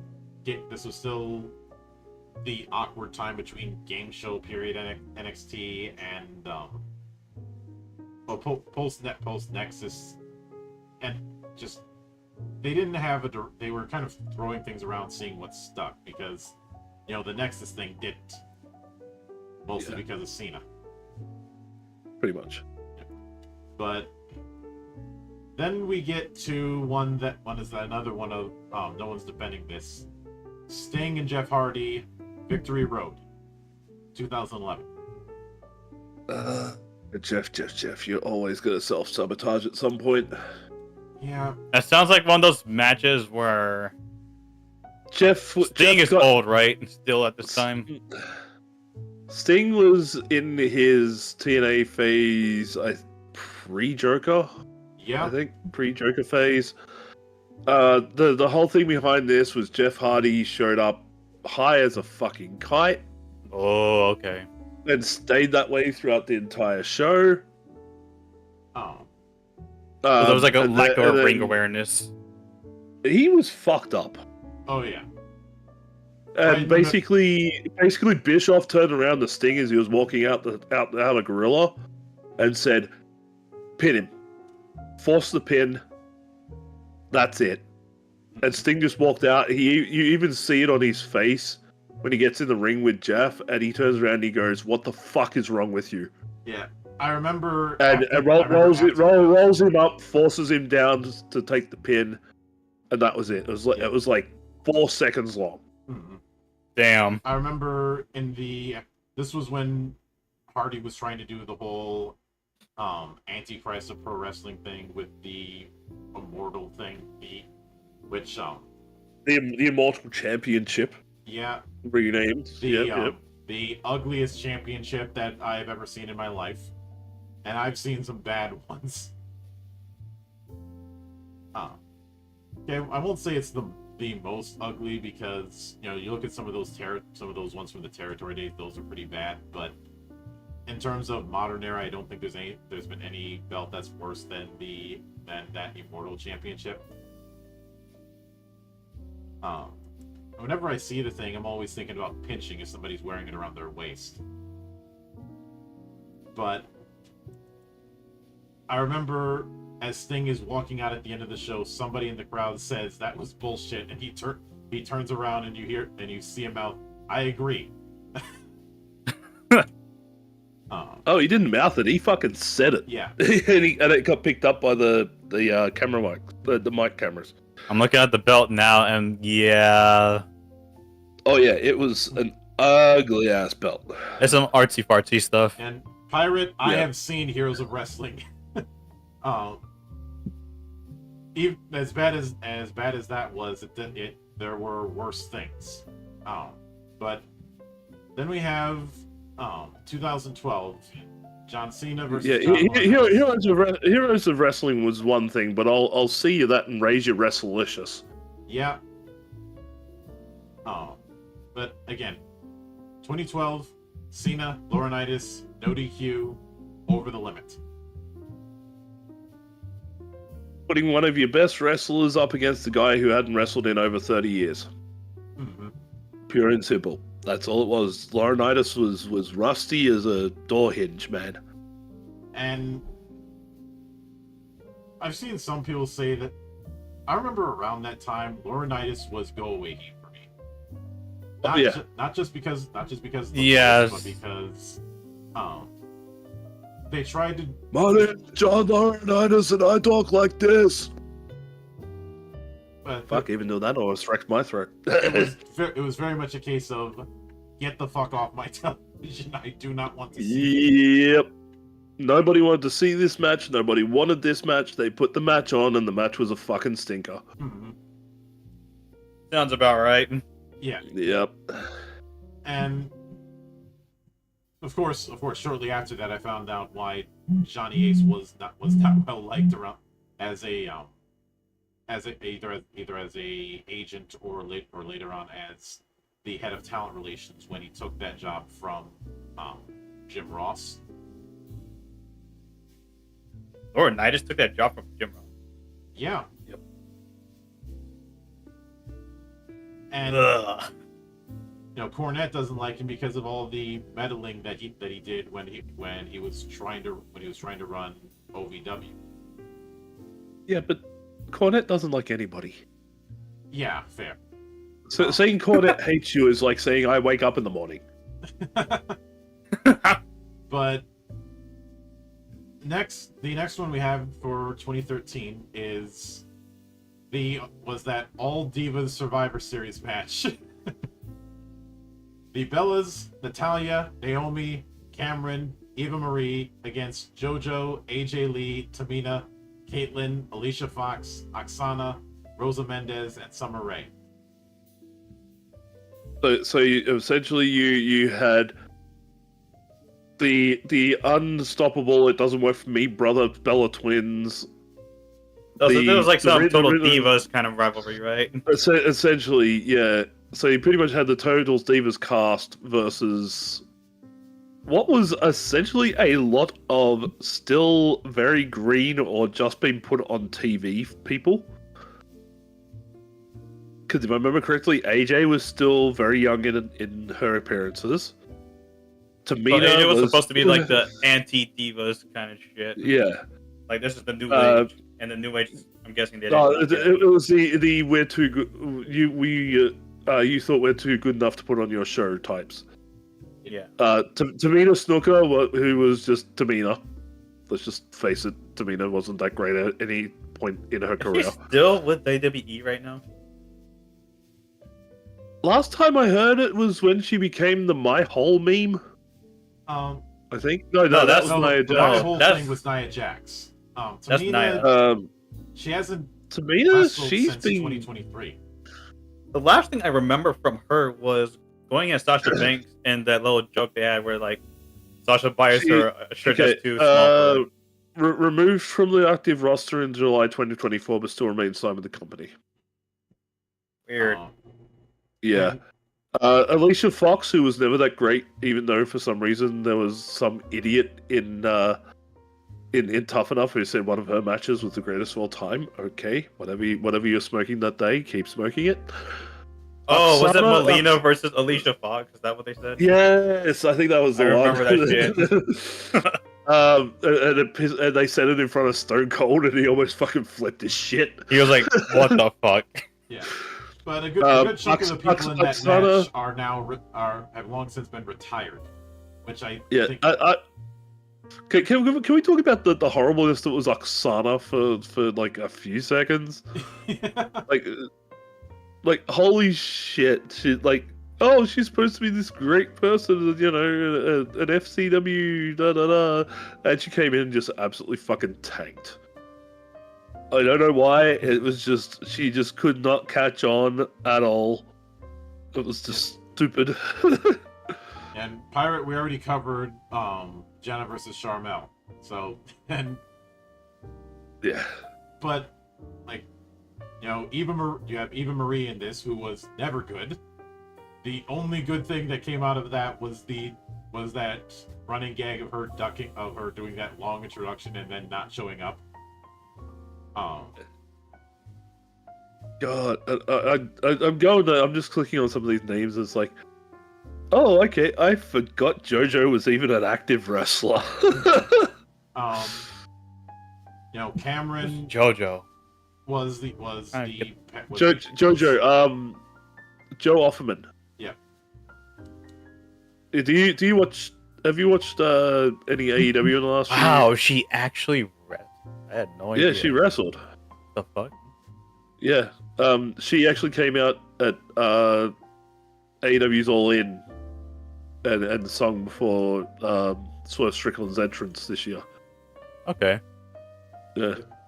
Yeah, I had no idea she wrestled at any point. Yeah, because everybody knows her more as like a ring announcer. Yeah. But you know, Cameron was the other half of that whole Funkadactyls pair that didn't stick around. Forgot about the Funkadactyls. Yeah, Naomi's still active, though. I'm not quite sure how I feel about this whole proceed with caution gimmick she's going with these days. I will say she's funny on Twitter. You know, Natalia, is a case of too good for this. I'm sorry, but Natalia is too good for anything outside of what the fuck is she doing on the indies at the moment. Like, the stuff she's doing on the indie scene for Natalia, oh my god! I want that in the WWE. Why won't they let her do that? Like, the girl can wrestle rings around just about anybody, and she now is out there proving it on the indie scene while under WWE contract. Like, the fuck? But you I know, mean, character stuff. I don't know. No, it's a case of a bunch of having to be booked under a bunch of old guys. Yeah. If you get a chance to watch, find any recent GCW shows that she's been on, or was it Josh Barnett's Bloodsport, like stuff like that. If you find any of her stuff from that, do it. Like, watch it. You'll sit there and go, "Where the fuck have they been hiding this natty?" Mm-hmm. Well, I'm talking like character work, as in like, how's her character work like going right now in GCW? Because that's what like WWE gives a shit about mostly. She is like just straightforward wrestling. Like, none of this, oh, I'm the Queen of Hearts bullshit, none of that. It's, my name is Natty, and I'm here to fucking wrestle. That's her whole gimmick. She's just there to fuck people up, and she does it. Yeah. Okay. But, you know, then we get to 2014, Cena versus Wyatt steel cage match at Extreme Rules. Wyatt versus who? Cena. Cena? Oh, got you. And this was still when Bray Wyatt was still channeling Waylon Mercy, aka Dan Spivey, and I feel like this was the canary in the coal mine that led to Bray Wyatt being the eater of pins.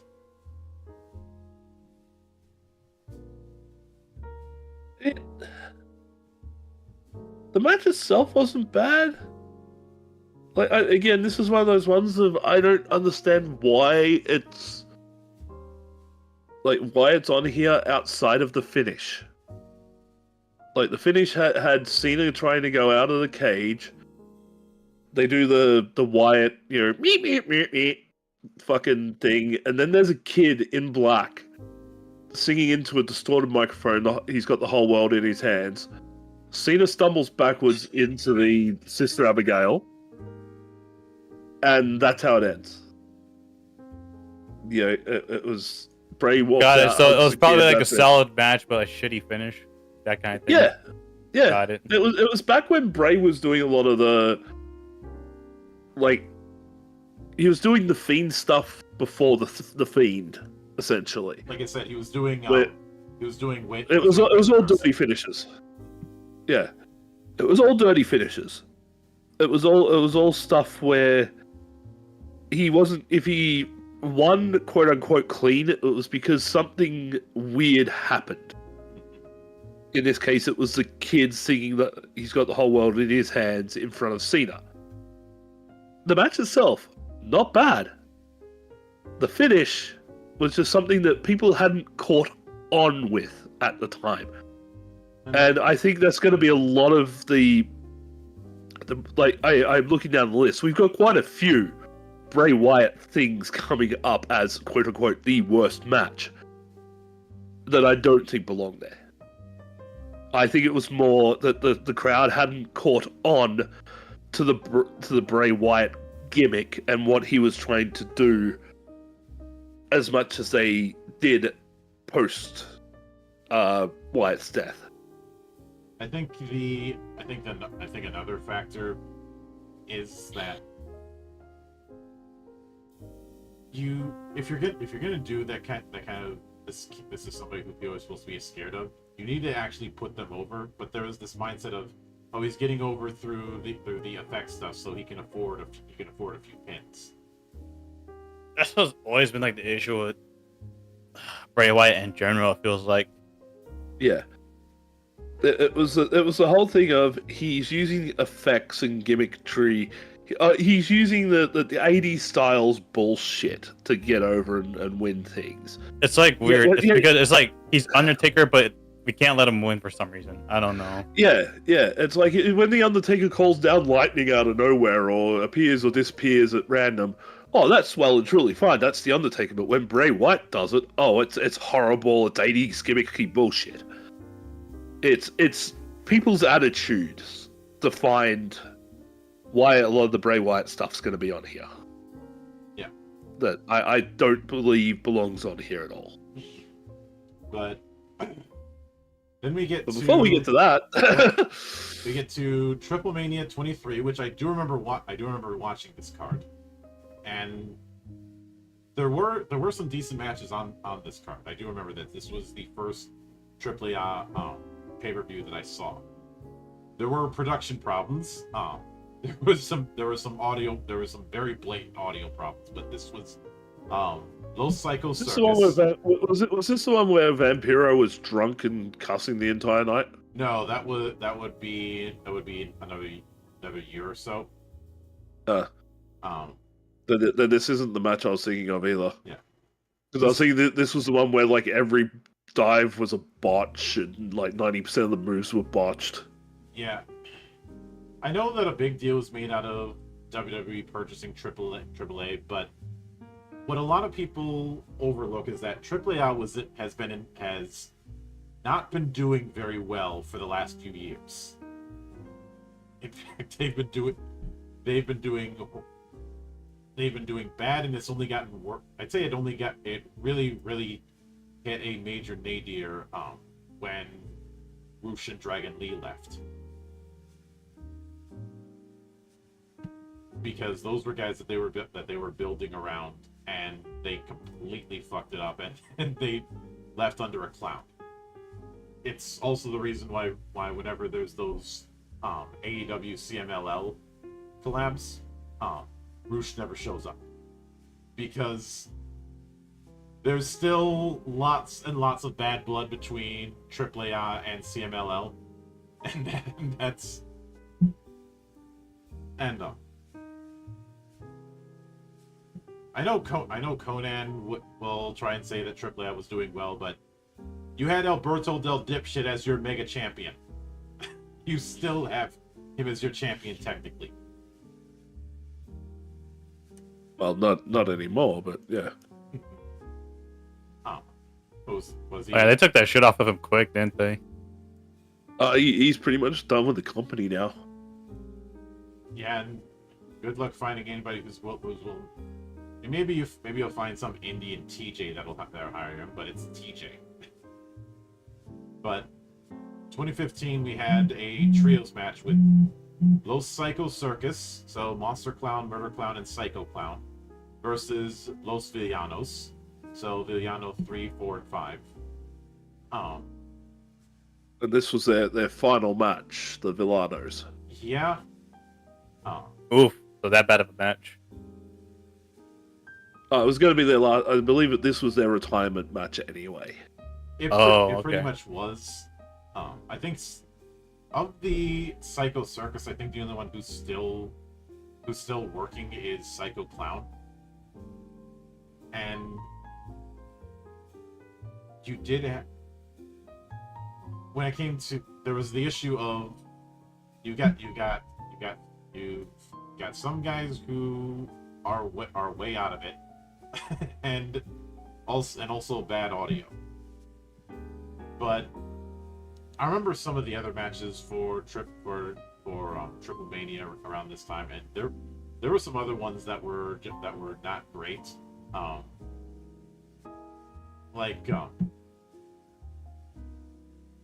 think one of the bigger ones that was a case of this was a bad idea was that steel cage match, a three-way trios steel cage match between Los Hell Brothers, so Averno, Chessman, and Cibernetico, against Phoenix and Los Guerreros de Cielo, so Angelico and Jack Evans, and El Hijo del Fantasma, Pentagon Jr., and El Tejano Jr.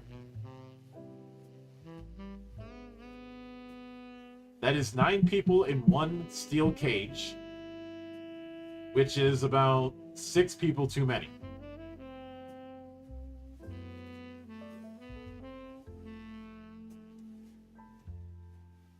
Yeah, I pretty much got nothing to say about this one. I don't watch enough AAA to really comment. I know. I see it pop up. I see it pop up every time. I know when it's Triple Mania time. When like a month later, I see it all over Botchamania. Yeah. There back in, I'd say AAA has been on the down end of things since I don't know, maybe the 2000s. Like they haven't been great for a while. They have not been great for a while, and there's been a lot of that comes with the style and the, I hate to say it as well, the ring itself. Because a lot of the thing with Lucha Libre, it's quick, spinny, it's dives, it's stuff like that. It's high risk, a lot of high risk stuff over and over again. It's the jumpy bean wrestling, or the trampoline shit that people love to complain about with AEW, but they seem to love for AAA. It's that type of wrestling. So of course botches are going to be constant. Mistakes are going to happen when you're constantly working at that pace. Yeah. But yeah, I just think, again, this is one of those matches. I think a lot of these matches that we're coming up from this point on, a lot of them you can sort of either excuse, or it comes down to just people being dickheads. The change in the wrestling crowd reaction. Yeah. Mhm. Like, I'm looking at everything now from 2017 to 2024, and I do not agree with anything from that point, with the exception of probably one. But, I'm yeah. guessing one of those ones is coming up, and that is 2016 Shelly Martinez versus Rebel for the one night only knockouts knockdown in Orlando. Yeah, two people who shouldn't be in the ring. Yeah.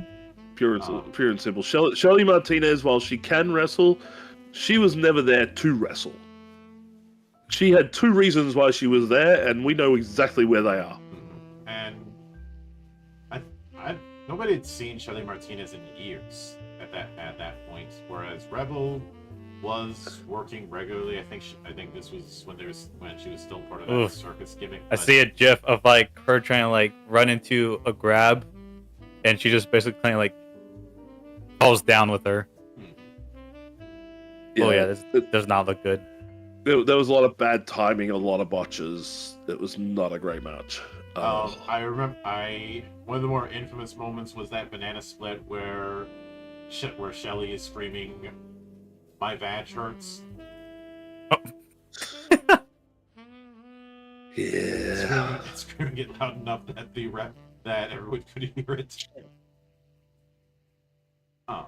Though, I think that massive multi-man from around, I think it was around this time or the year after, should have been up there as far as worst matches.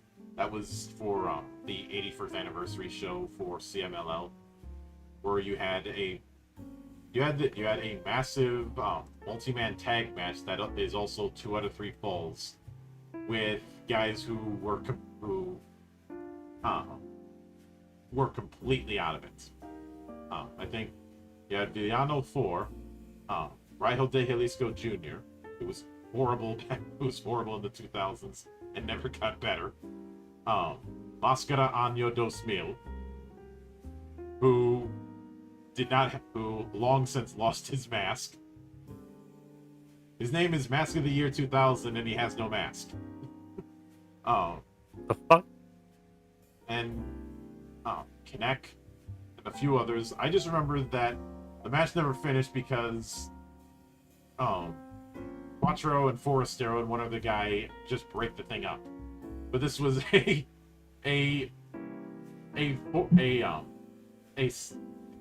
multi-man tag that's 2 out of 3 falls. That is gimmicking gimmicks.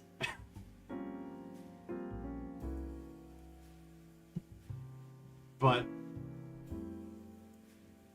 like with Rebel wasn't great. Like it's another case of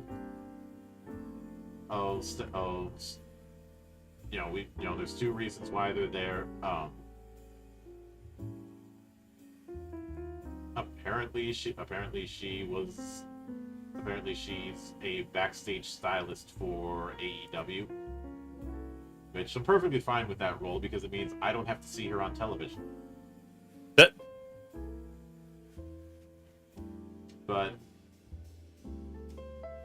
then we have 2017 Wyatt and Orton WrestleMania 33. The one with the spooky projections. Yeah, and that's the reason why it's on there. The projections and also the Spurs. Also, the Randy Orton's entrance. Yeah, Randy Orton's Which match was entrance. it? Where Wyatt versus Orton. Mm-hmm. This was the year that they had the video walkway. Yep.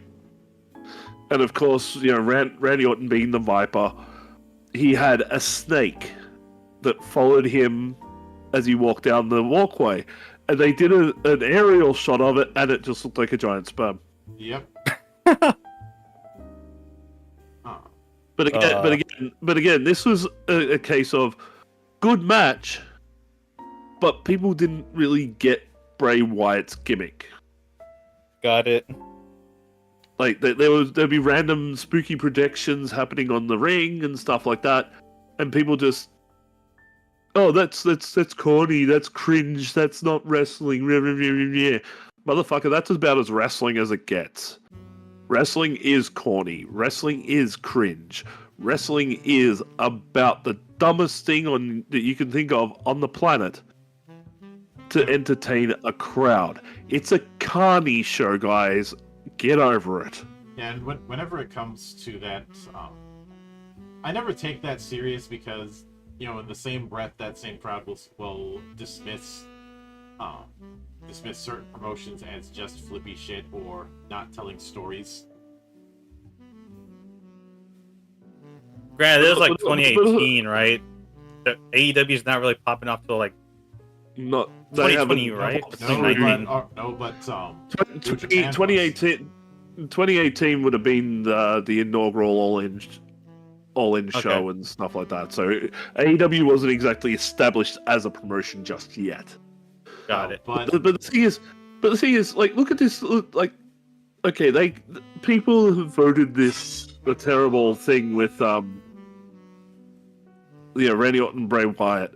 Yet on the same show, you had a 33-man battle royal that Mojo Rawley won of all people. What the fuck is that? Exactly. You had Dean Ambrose against Baron Corbin for the IC title. AJ Styles versus Shane McMahon. You had John Cena and Nikki Bella against The Miz and Maurice. And Brock Lesnar versus Goldberg. And yet, that Randy Orton versus Bray Wyatt is the worst match that year? Miss Yeah. me with that bullshit.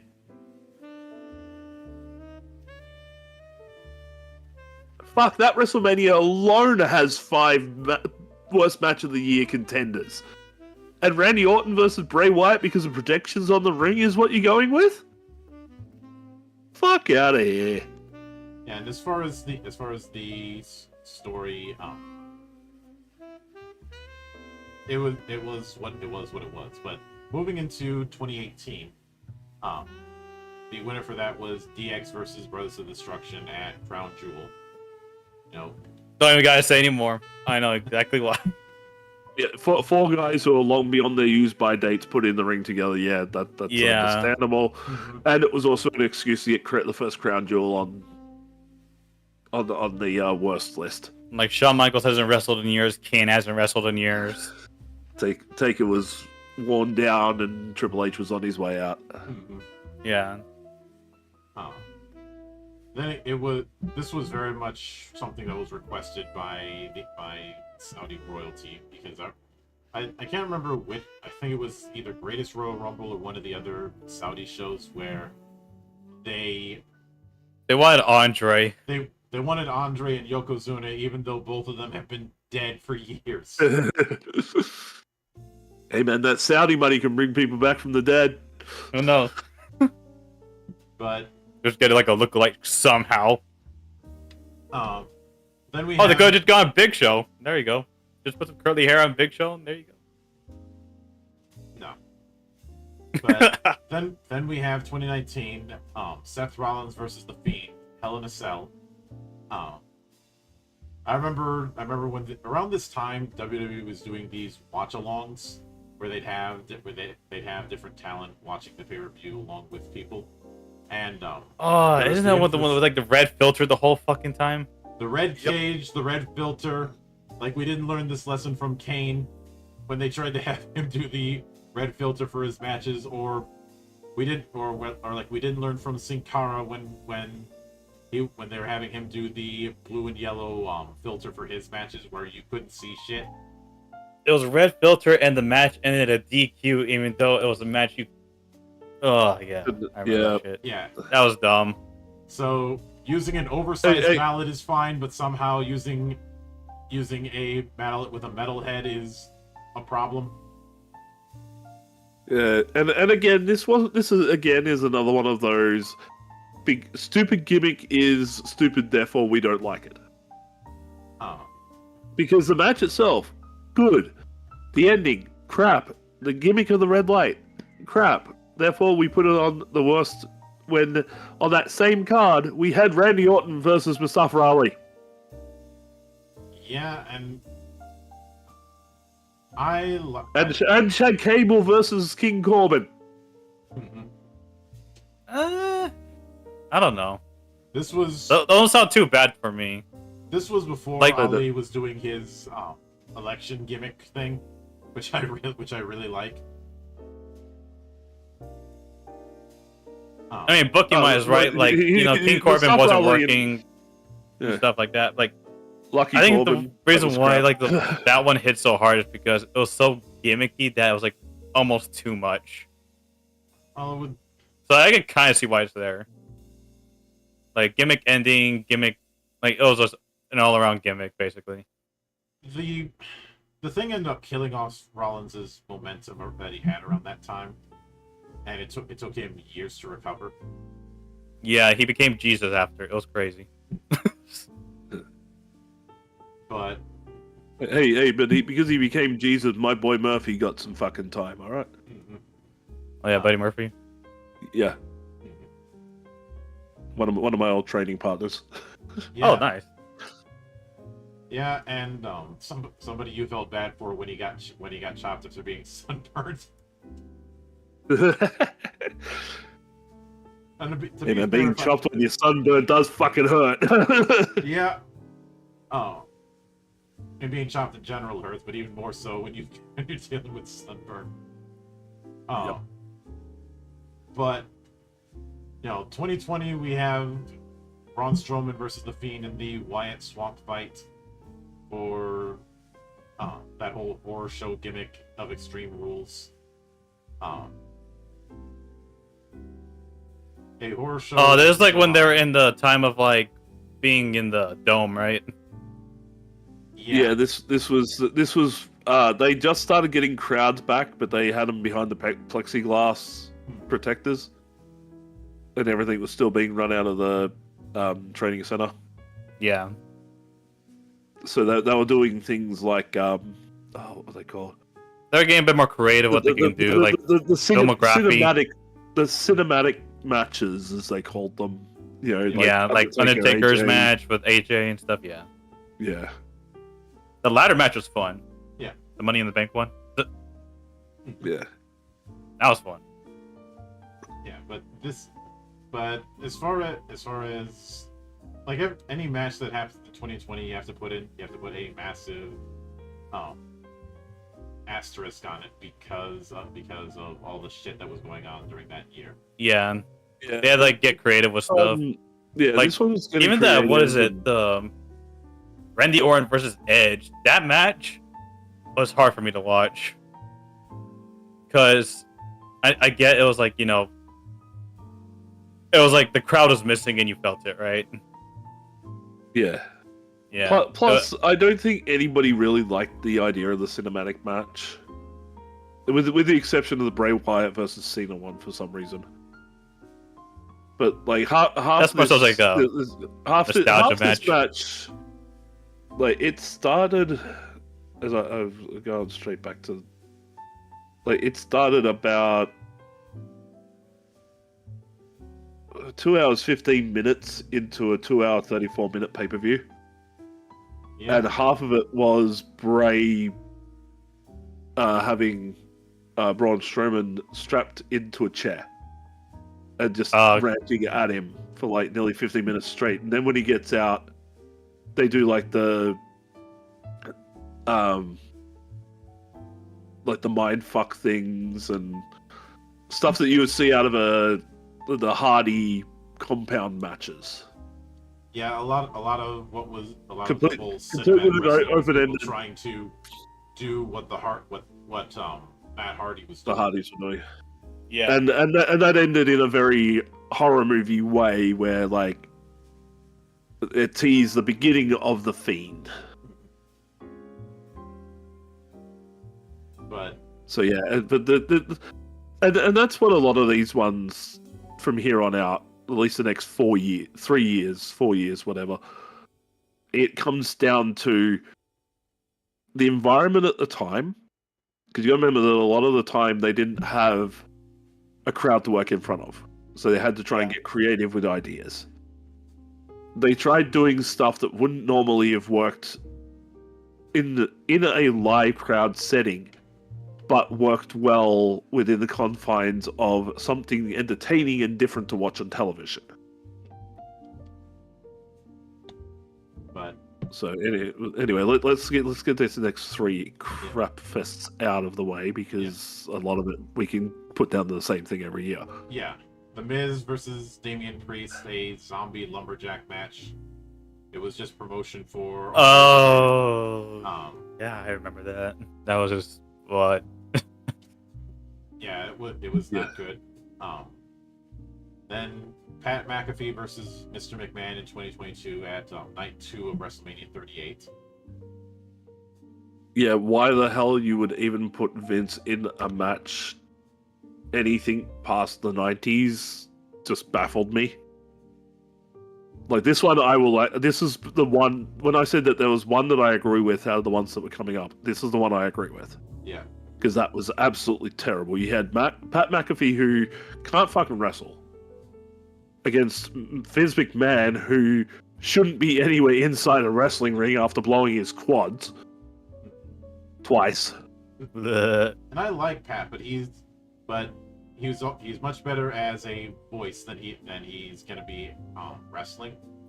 Yeah. Whether it be the For the Brand stable he had in NXT, or as we're doing commentary, which he's very good at.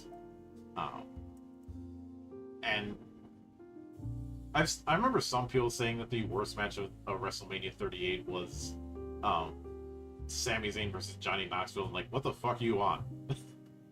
That was primo bullshit. But it was still bullshit nonetheless. Yeah, it was bullshit nonetheless, but everybody knew it was going to be that. It's Jackass. Yeah, but at the same time, if you're gonna say that that's all right, and then you turn around and you say, "Well, Pat McAfee, defeats Vince McMahon or whatever it is," and that shouldn't have been a thing, then okay, well, I I put feel you like down as a everyone. hypocrite, to be honest. Let's put it this way. I feel like some people will ask for a Jackass match. No one's going to be asking for Pat McAfee versus Vince McMahon. You got a point there, but at the same time, it's like, those two are on the level of each other. Or if anything, that should have been a tie that year. And especially, like, another thing is, like, especially if you're going to be doing, like, a celebrity match, I feel like that just fits. But also, and also you gotta think about it from, like, around about, I would probably say from 2017 onwards, because of the dominance of WWE. A lot of these awards are voted on by the chronically online. Like, Oh, yeah. a lot of people, if you would ask the general audience what was worse, they would have said that year the Jackass match. But because you got to remember, this is 2022, when Vince is starting to get to that point where everybody hates every decision that he's making. Vince couldn't book his way out of a paper bag type scenarios, etc., etc. I think that also played a lot into why this got voted in the match of the year, the worst match of the year, because of the Vince McMahon hate at the time. Possibly. But then again, it's like, it's an old man versus a commentator. Oh, look, it's warranted. Okay. Like I said, you've got a guy who shouldn't be in the ring because he can't wrestle in McAfee, versus a guy whose bones were pretty much ready to turn to dust at any moment in Vince McMahon. What was the same year for the Snooki match, by the way? Hold on. I can't remember that year, but we're well past that.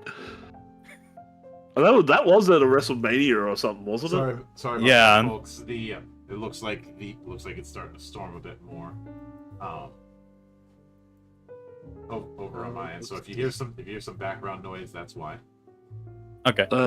WrestleMania 27, 2011. It was six person mixed tag. Snooki with Morrison and Trish going up against Dolph Ziggler and Lee Cool. Okay. They got good around, like all around them. They got some pretty good talent. Yeah, they had, but the thing is, like, I think she was only tagged in once, hit one move, tagged out. Yeah. It was just fucking stupid. Okay, I can see why it's not on there. Yeah, from what I Yeah, recall. and what was the winner of that year? Oh, yeah, okay. Sting versus Hardy at Victory Road. Yeah. Oh yeah, that's yeah. That's the only thing that's worse than that. Okay, fair enough. Makes sense. Makes 100% sense. Yeah. Yeah. But then we have 2023 Bray Wyatt versus LA Knight at Royal Rumble in San Antonio. LA Knight versus who? Bray Wyatt. In that mountain. This was the Mountain Dew pitch black yeah. light thing. That was like, why? Because like the advertisement shit is like, yeah, that's when like the advertisement stuff started like cutting in, right? Yep. Yeah. That was all the sponsors are getting matches now. Oh god, that's horrible. Yet I'm now looking at Raw brought to you by Prime Energy, Slim Jim's, Great American Beer, Tap Out, and whatever else they got on the ring this week. Yeah, I'm sorry. The Mountain Dew Pitch Black match doesn't seem so bad if you hate advertising compared to what's going on currently in WWE. But yeah. Again, I don't see this as a bad match. I think it's just more of the hate that it was a sponsored match. And wrestling fans don't want sponsors involved in matches. Yeah, I'd say it's like, what else do you have that year though that you could like what would I guess the question would be, what match would you put or consider for that year instead?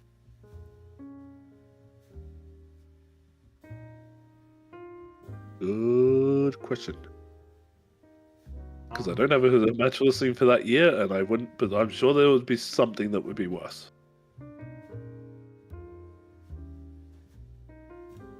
Like 2023, God only knows. Let's see, 2023 worst matches. I'm gonna just Google to see like what other stuff. Yeah, I do. You had Ronda Rousey versus Shayna Baszler. Austin versus Cena at Mania. It was a good match, but it just didn't do the job. Like, I thought it was like a solid match on Theory's part, but the crowd just did not want to work with him. Brock Lesnar versus Bobby Lashley at Elimination Chamber. Oh yeah. Oh yeah. It's like we finally get these two. People have quote unquote wanted a Lashley Lesnar match for the longest time, and I found another list. This is from the Sports Star. There's Jeff Jarrett versus Matt Hardy at Fight for the Fallen. I didn't see that one. Pat McAfee versus The Miz at WrestleMania 39. That was the one where Snoop got involved. Rousey versus Baszler at SummerSlam. Oh, that was really a match though. Because that was when Shane slid in tore his fucking quad. Bailey versus Shotzi on SmackDown. Women's Tag Team Showcase at WrestleMania 39. I think that one was good, wasn't it? Trish Stratus at Raw. This is just going by just random list I saw. Damage Control versus Liv Morgan and Raquel Rodriguez. Here it is, Bray Wyatt versus LA Knight. They've got it at 4. Bianca Belair versus Alexa Bliss at the Royal Rumble. Baron Corbin versus Gable Stevenson at the NXT Great American Bash. And Snoop Dogg and Shane McMahon versus The Miz at WrestleMania 39. You know what? I'd agree. That Snoop Dogg Shane McMahon, because Shane fucked himself up. It was meant to be Shane versus The Miz, and he like ripped something. Yeah, I can't remember whether he ripped his shoulder or something. He tore his damn quad trying to do a leap quad. He carried the tradition. The family tradition. Yeah, no, I'm sorry. Yeah, then Snoop Dogg had like to give like a stiff ass elbow drop. Yep, to save the goddamn match. Yep. No, I take that. That is the worst match over Bray Wyatt and LA Knight. Yep. I will note when it comes to that, shortly after that match, you started to see LA Knight go on a trajectory. Like, because he was kind of meandering about doing nothing, and if Yeah, it was mid-carding basically, or or lower carding, something like that. Wyatt and LA Knight was a case of just complete bad chemistry. Yeah. LA Knight in general has just had a terrible run in WWE. Like, guy's got all the talent, can work the mic, great personality, great looks, everything. It just feels like they don't want to give him his stuff now, it feels like. Yeah. It's weird. Like, it's like crazy that he did not get Money in the Bank to me still. Yeah, it's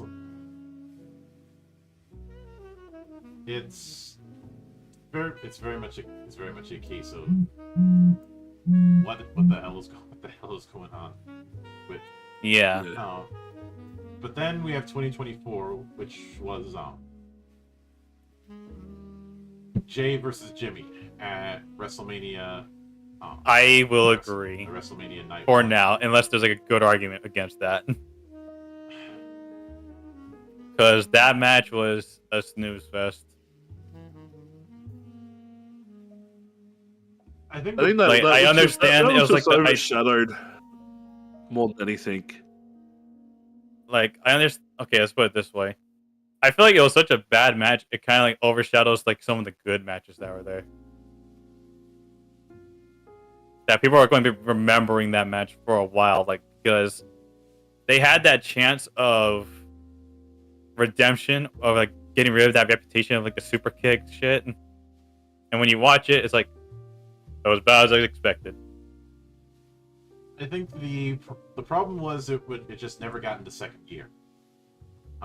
It felt like it was in first gear the whole time, and I don't know if Jay has said it, but I think Jimmy has acknowledged that the match wasn't what they wanted it to be. Yeah. And because of that, I do feel bad. Yeah.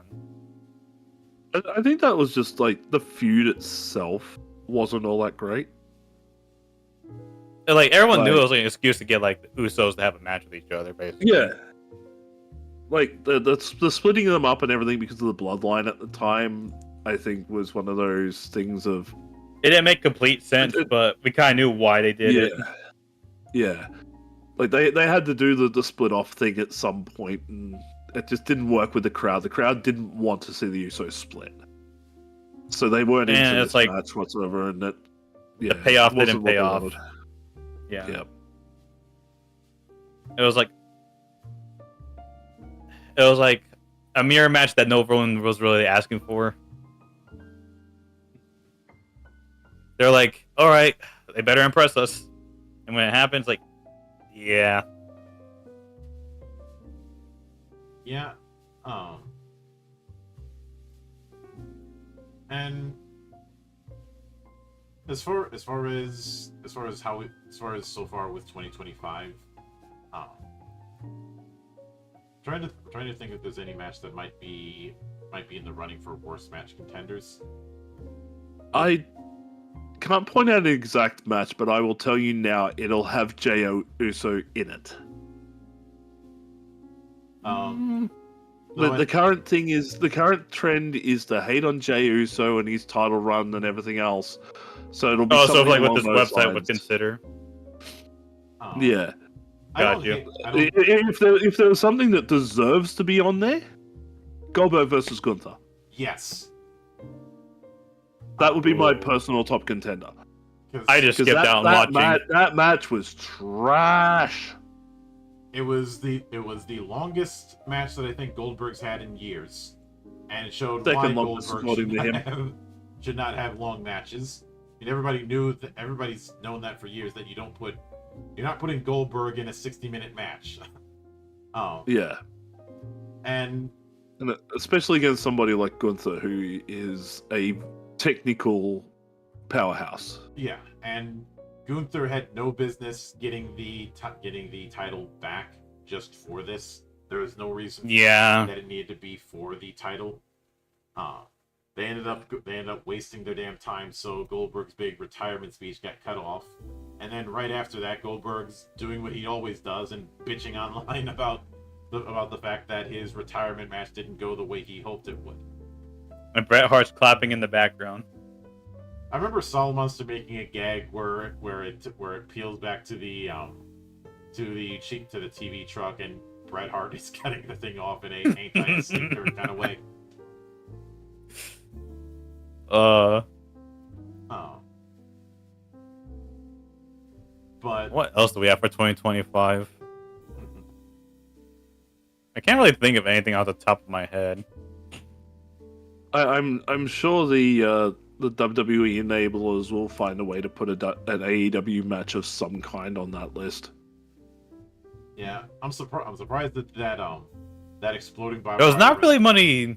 There was not really any AEW matches on this, huh? No, there was zero Yeah, there was AEW zero. matches on that, which I am very surprised at, considering how much, like this is all based on the Wrestling Observer.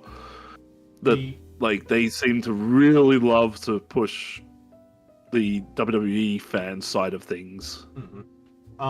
Maybe they just did. Oh, that's probably the answer then. Maybe they just don't watch it. AEW. The only worst winners when it comes to AEW Fans hate watch.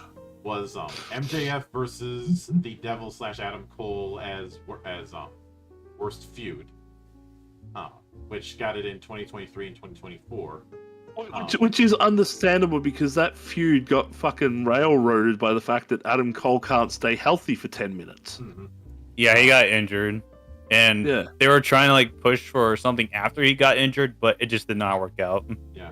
I think they were like writing. I think they were writing too hard on the fact that like, hey, Adam Cole is going to recover sometime pretty soon. Yep. And Yeah.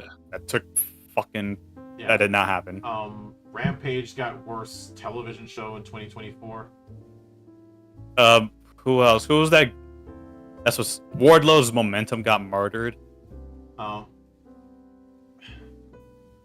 Yeah, I don't know what happened when it came to Wardlow. Rampage getting worst TV show, I could see that, because even we got bored of Rampage after a bit, because it felt like a C show. Yeah. And It's pretty much like a saying, C show after like once CM Punk left. Mario's saying maybe because how few people are watching AEW. No, it's not that.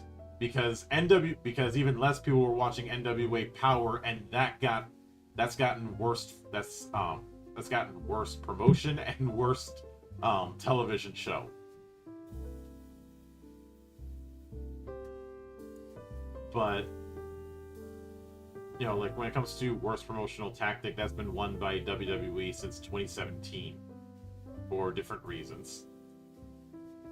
Like when it comes to worst promotion, 2023 and 2024, that's been the NWA, which is understandable because I suffered through that Samhain pay-per-view. Like 2018 through 2022, that was WWE was worst promotion.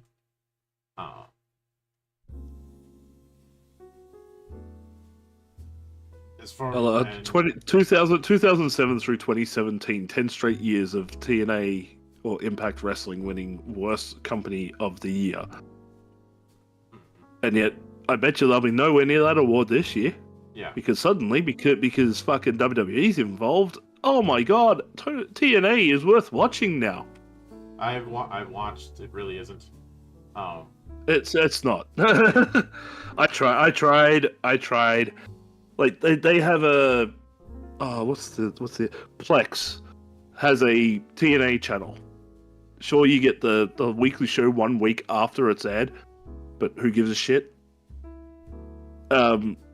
Even for free, I feel like I'm wasting time and money. Mm-hmm. And the only reason why anybody is even paying attention to TNA right now is because of that partnership with NXT. which, let's be honest, has been at least 80-20 in terms of who wins and who gets over. Just like everything else that the fucking WWE is doing with AAA. Yeah. And like When are people going to learn that WWE is not what's best for business? WWE will always do what is best for their business, and they don't care whose company they crush in order to do it. which is, I think the only reason they haven't tried to force integrate the whole thing with AAA is because they know that would be an absolute disaster. But the last worst gimmick was by AEW, and that was the Learning Tree, which, understandable, the Learning Tree vastly overstayed its welcome. I am the learning tree. That's just Jericho hate in general. And Since the guy left WWE and went to AEW, people have been hating on him, saying, "Oh, he's now too old. He's too worn out. He's too fat. He's too this. He's too that." Chris I think people just Jericho, got tired of seeing him on TV. That was about it. but look at WWE though. They've had the same half a dozen guys at the top end of that company for at least the last 10 to 15 years. Yet Yeah, but I think people there's aren't going, they're too old, they're too out of... No. despite what I think it's like Vince a Russo AEW claims, specific complaint, though. Yeah, it's tribalism. Yeah. it very much is, and it's also, I remember talking with you about this a while back, and it put an idea in my head of what I call the myth of legitimacy. This idea that because it doesn't happen inside a place that they're familiar with, it's somehow illegitimate. It's somehow put in the same conversation as Oh yeah. outlaw mud shows, essentially. It's the old... They weren't anything until they hit the WWE. Mhm. They use it for guys like Daniel Bryan, CM Punk, Kevin Owens, guys who practically ruled the indies for years and put on matches that they could only dream about putting on now in WWE. But It because feels it like was all done on the indie scene, it doesn't feels count. Similar to like the whole can they beat Goku argument. No, we are not bringing power Oh, scaling they're a good into pro wrestler. wrestling, Why aren't they in goddammit. WWE? Look, the only one who could beat Goku would be Hulk Hogan, only because of creative control. Okay. Yep. Maybe Mercedes Moné for the same reason. Gosh damn, belts for belts, man. You got a belt for her belt. I have a feeling that's not Yeah, going to be and very long. it's not. Now that she's got so many and like that, she's really pushing this "I'm the belt collector" thing. Every independent promotion that can afford her is going to put a belt on her just to get promotion out of it. Mhm. She needs to go on a losing streak. Oh yeah, she needs to be absolutely like smashed for every belt that she's got. Mario asks what happened to Wardlow and Hobbs. Wardlow, nobody's seen. Hobbs has been on television regularly lately. He's one of the AEW Trios tag champions with Samoa Joe and Katsuyori Shibata. Mhm. Yeah, he's That's been the ops. doing pretty all right. Yeah. You know, he can't Wardlow's just like, I don't know what the fuck happened to Wardlow. Holy shit, I don't know. When was the last time I heard about him? Wardlow got injured. He's healthy now, but he's working backstage production stuff. Got it. It's just a we don't have anything for you right now, but you know we'll give you backstage duties to justify a paycheck. Mhm.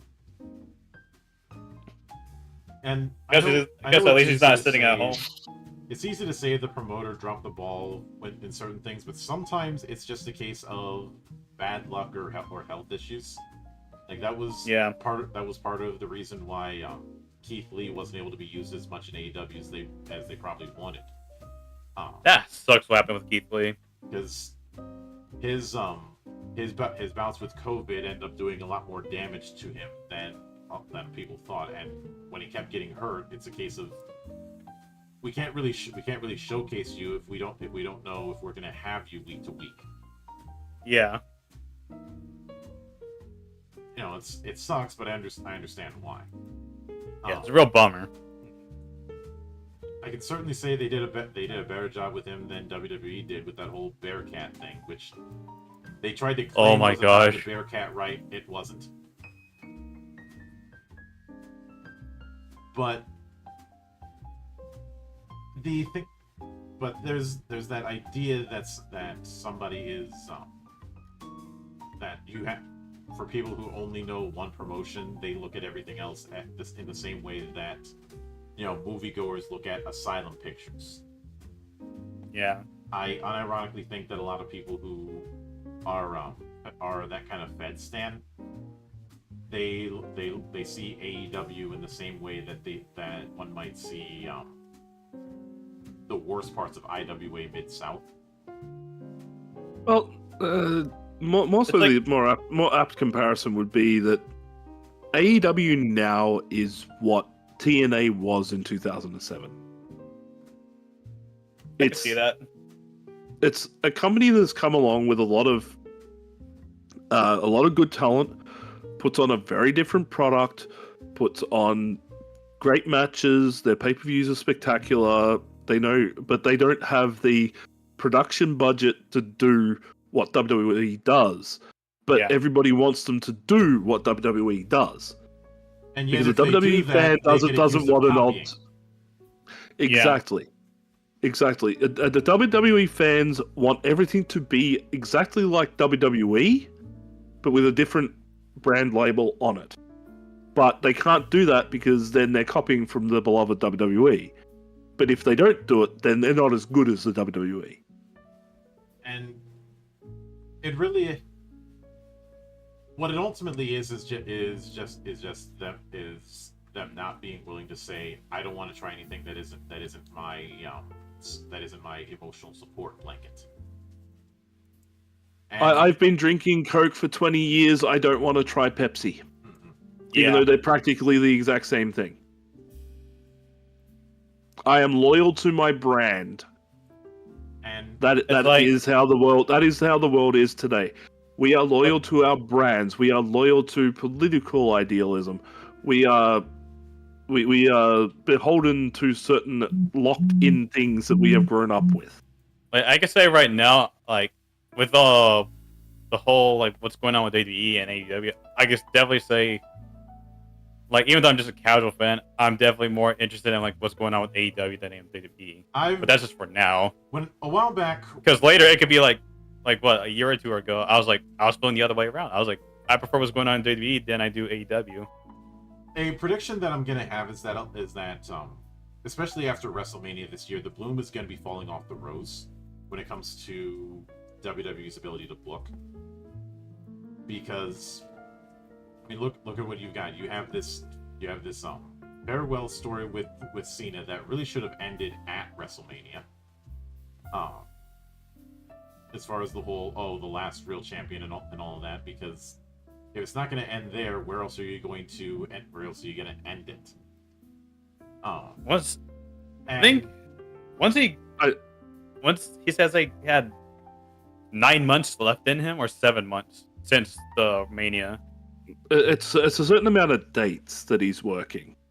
Yeah, Which I believe that they're probably going to run it to the end of the year, and that the final pay-per-view of the year will be Cena either drops the belt, or he walks away as the last quote-unquote true world champion.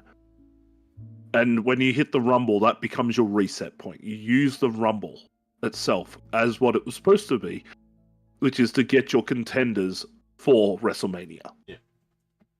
But So you go, hey, top two winners of the Rumble, top two guys of the Rumble face off at WrestleMania for the belt. yeah, either that or do one of them do the champ for the Rumble and do King of the Ring for the number one contender. They probably do Rumble and Chamber. Yeah. My question is who, though, because I know Cody's going to be out for a bit recently, isn't he? At this point, I could care less. Yeah, and I'm sorry that I could care less. But the thing who is, they like, put who up. else would they put Like, are they going to put Punk? Roman. Yeah. They'll fall back to Roman again. And What would Roman go against though? Roman. If you want to actually do it really well, it'd be Seth. Well, Seth is going to be out though. That's the thing. Seth's out for now, and even that's questionable yeah, because nobody can tell if it's a legit thing or if it's not. And there's some speculation that it was a It's legit a thing, work. but they're stalling out how legit it actually is.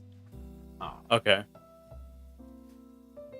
But I mentioned this. I mean, if before, there's one thing I would like to see, I would like to see Gunther versus Roman. I personally like if we were talking Walter versus Roman, yes, take my money. Gunther versus Roman, no. I'm sorry, but I believe that WWE has neutered Walter in the worst ways. Like, the guy is not even a tenth of what he used to be back in the UK. He's If also they can find a way to just another if they forward can- heel. Yeah. If they can find a way to make him back to who he used to be, oh hell yeah, sign me the fuck up. I didn't think it would happen, but I feel like he really did lose his momentum with the Jey Uso shit.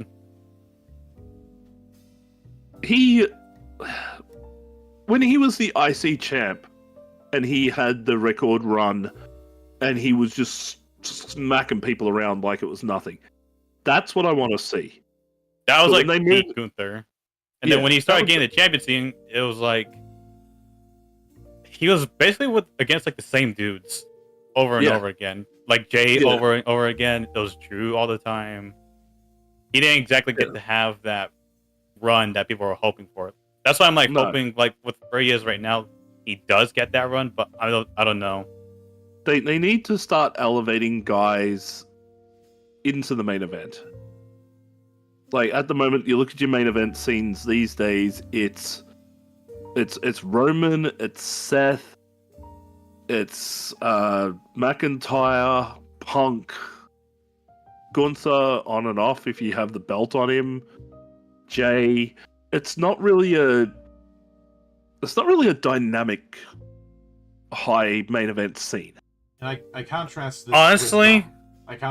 with where the main event scene is with AEW, and there's a lot of possibilities.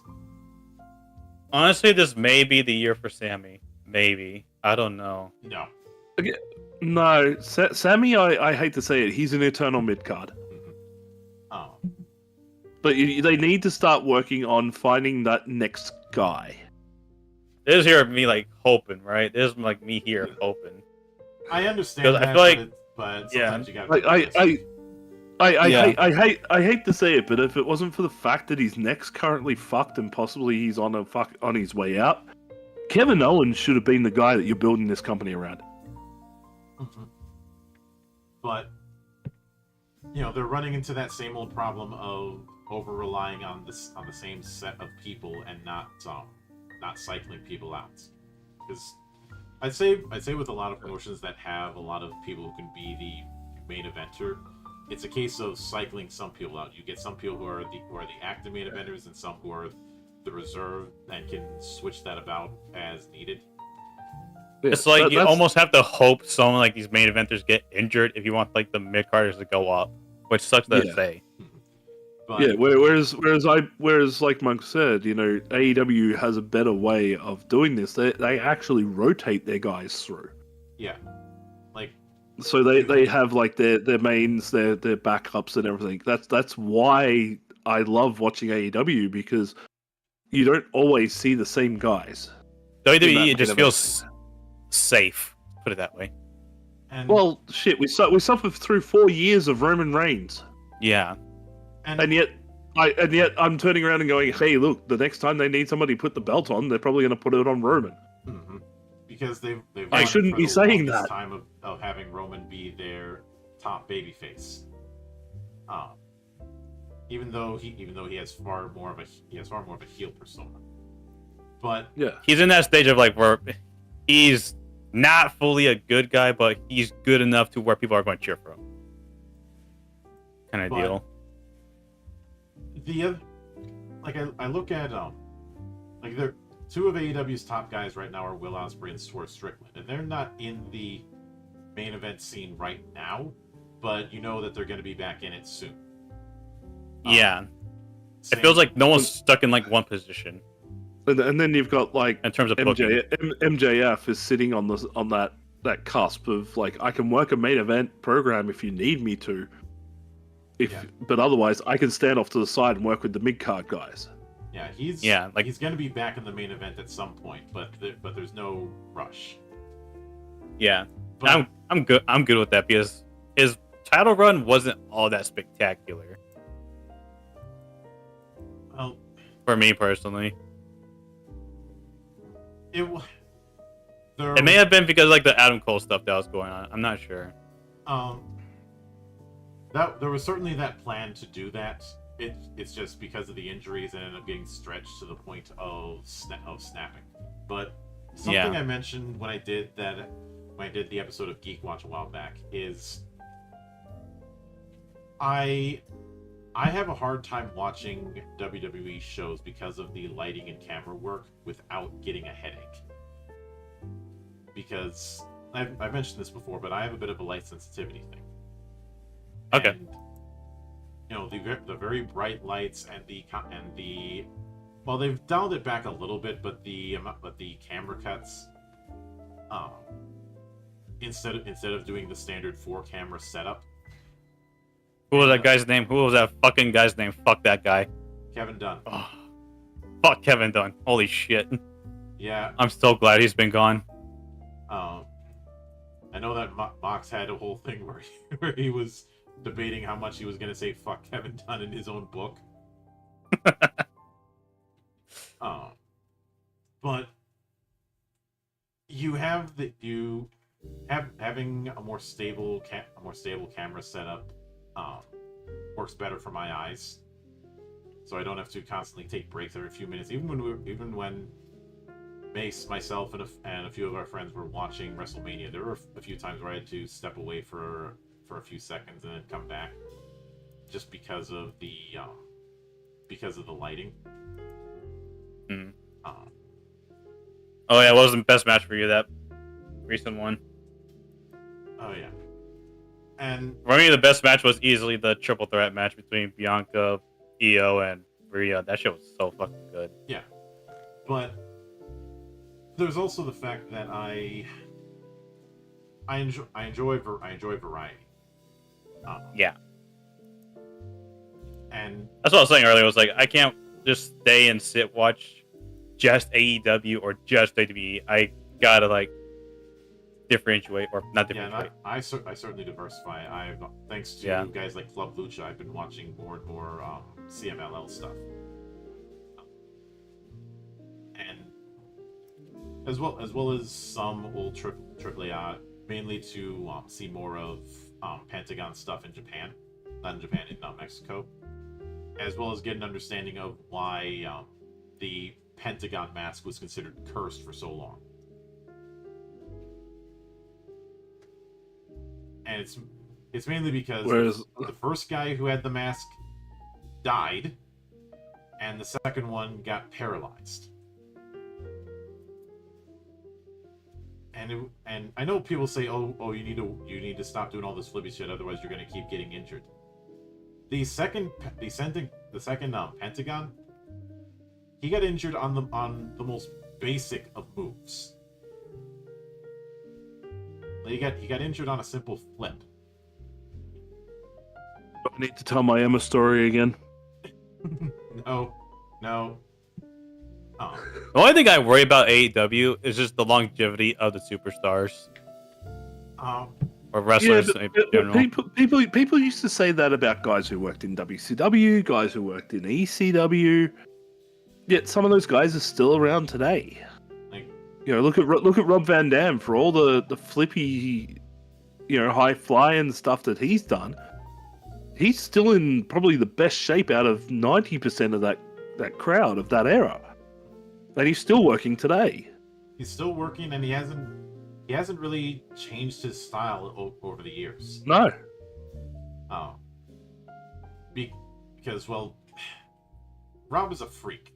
He is a freak of. Yes, I know that personally. Oh. Or if I have to use another example, think of the Murder Grandpa and his age, and yeah. Even if you walked in and was giving stretching practice, I'd be like, no, I'm good. I choose life. I don't want nothing to do with that. Yeah. Like, and there have been people in all Japan or Noah or New Japan that have been around for a long time and are still able to work that style. So when it comes to longevity, I know for some say that they need to slow down, otherwise you're going to get more injuries. But the thing is, this isn't ballet, and you can get hurt on the simplest things or the most complex of things. Yep. Let us not forget Kevin Nash, who blew a quad, reaching for a tag. Mm-hmm. Things just happen. Ouch. You know, Vince blew both quads getting in the ring. You know, the leapfrog is the most basic ass move, and Shane McMahon did it. Yep. Yeah. Like the fucking CM Punk took a DDT and screwed himself up, his shoulder up. Mm-hmm. I think there was also that whole jumping into the crowd thing, and he broke his toe. Yeah. Ow. What? And I remember. Was that in WWE or not WWE? Wasn't that AEW? That was in AEW. Yeah. There was also, I forget the name, but there was one guy in the Territory days who ended up getting hurt enough to retire off of a atomic drop. You know, Babby's first wrestling move. Yep. Like there have people who have done top wrist locks and broken an arm. Mm-hmm. Anything you do has the potential to hurt and to break. Yeah. That is the risk of pro wrestling. Mm-hmm. So to say, oh, you need to stop the flippy shit, believe it or not, the flippy shit is probably the safest things to do. That's the big thing. Because you practice it. You make sure that you know how to do it properly so you do not get hurt. But accidents will always happen. Oh yeah. So, but anyway, I'm going to take my leave. All right. Thank you very much, Monk, for the entertainment. No worries. Let's go meeting you. Anytime you want to. Yes, I know the temple doors are always open. Oh yeah. Same goes to you, Asri, because we do a lot of stuff. Some involving wrestling, some involving anything under the sun. I'm not picky about what happens in my monastery. Okay. So anytime you see fit to crash the party, I'm always available. But with that said, I will see you all hopefully tomorrow as Dungeon Mr. Tai of Adventure Slang Productions I'm going to be doing some stuff with him since both of our games are now out. So until then, on behalf of the good brothers present and not present, my name is Mildra. I am your gaming monk. Stay fucking frosty, everybody. Ka.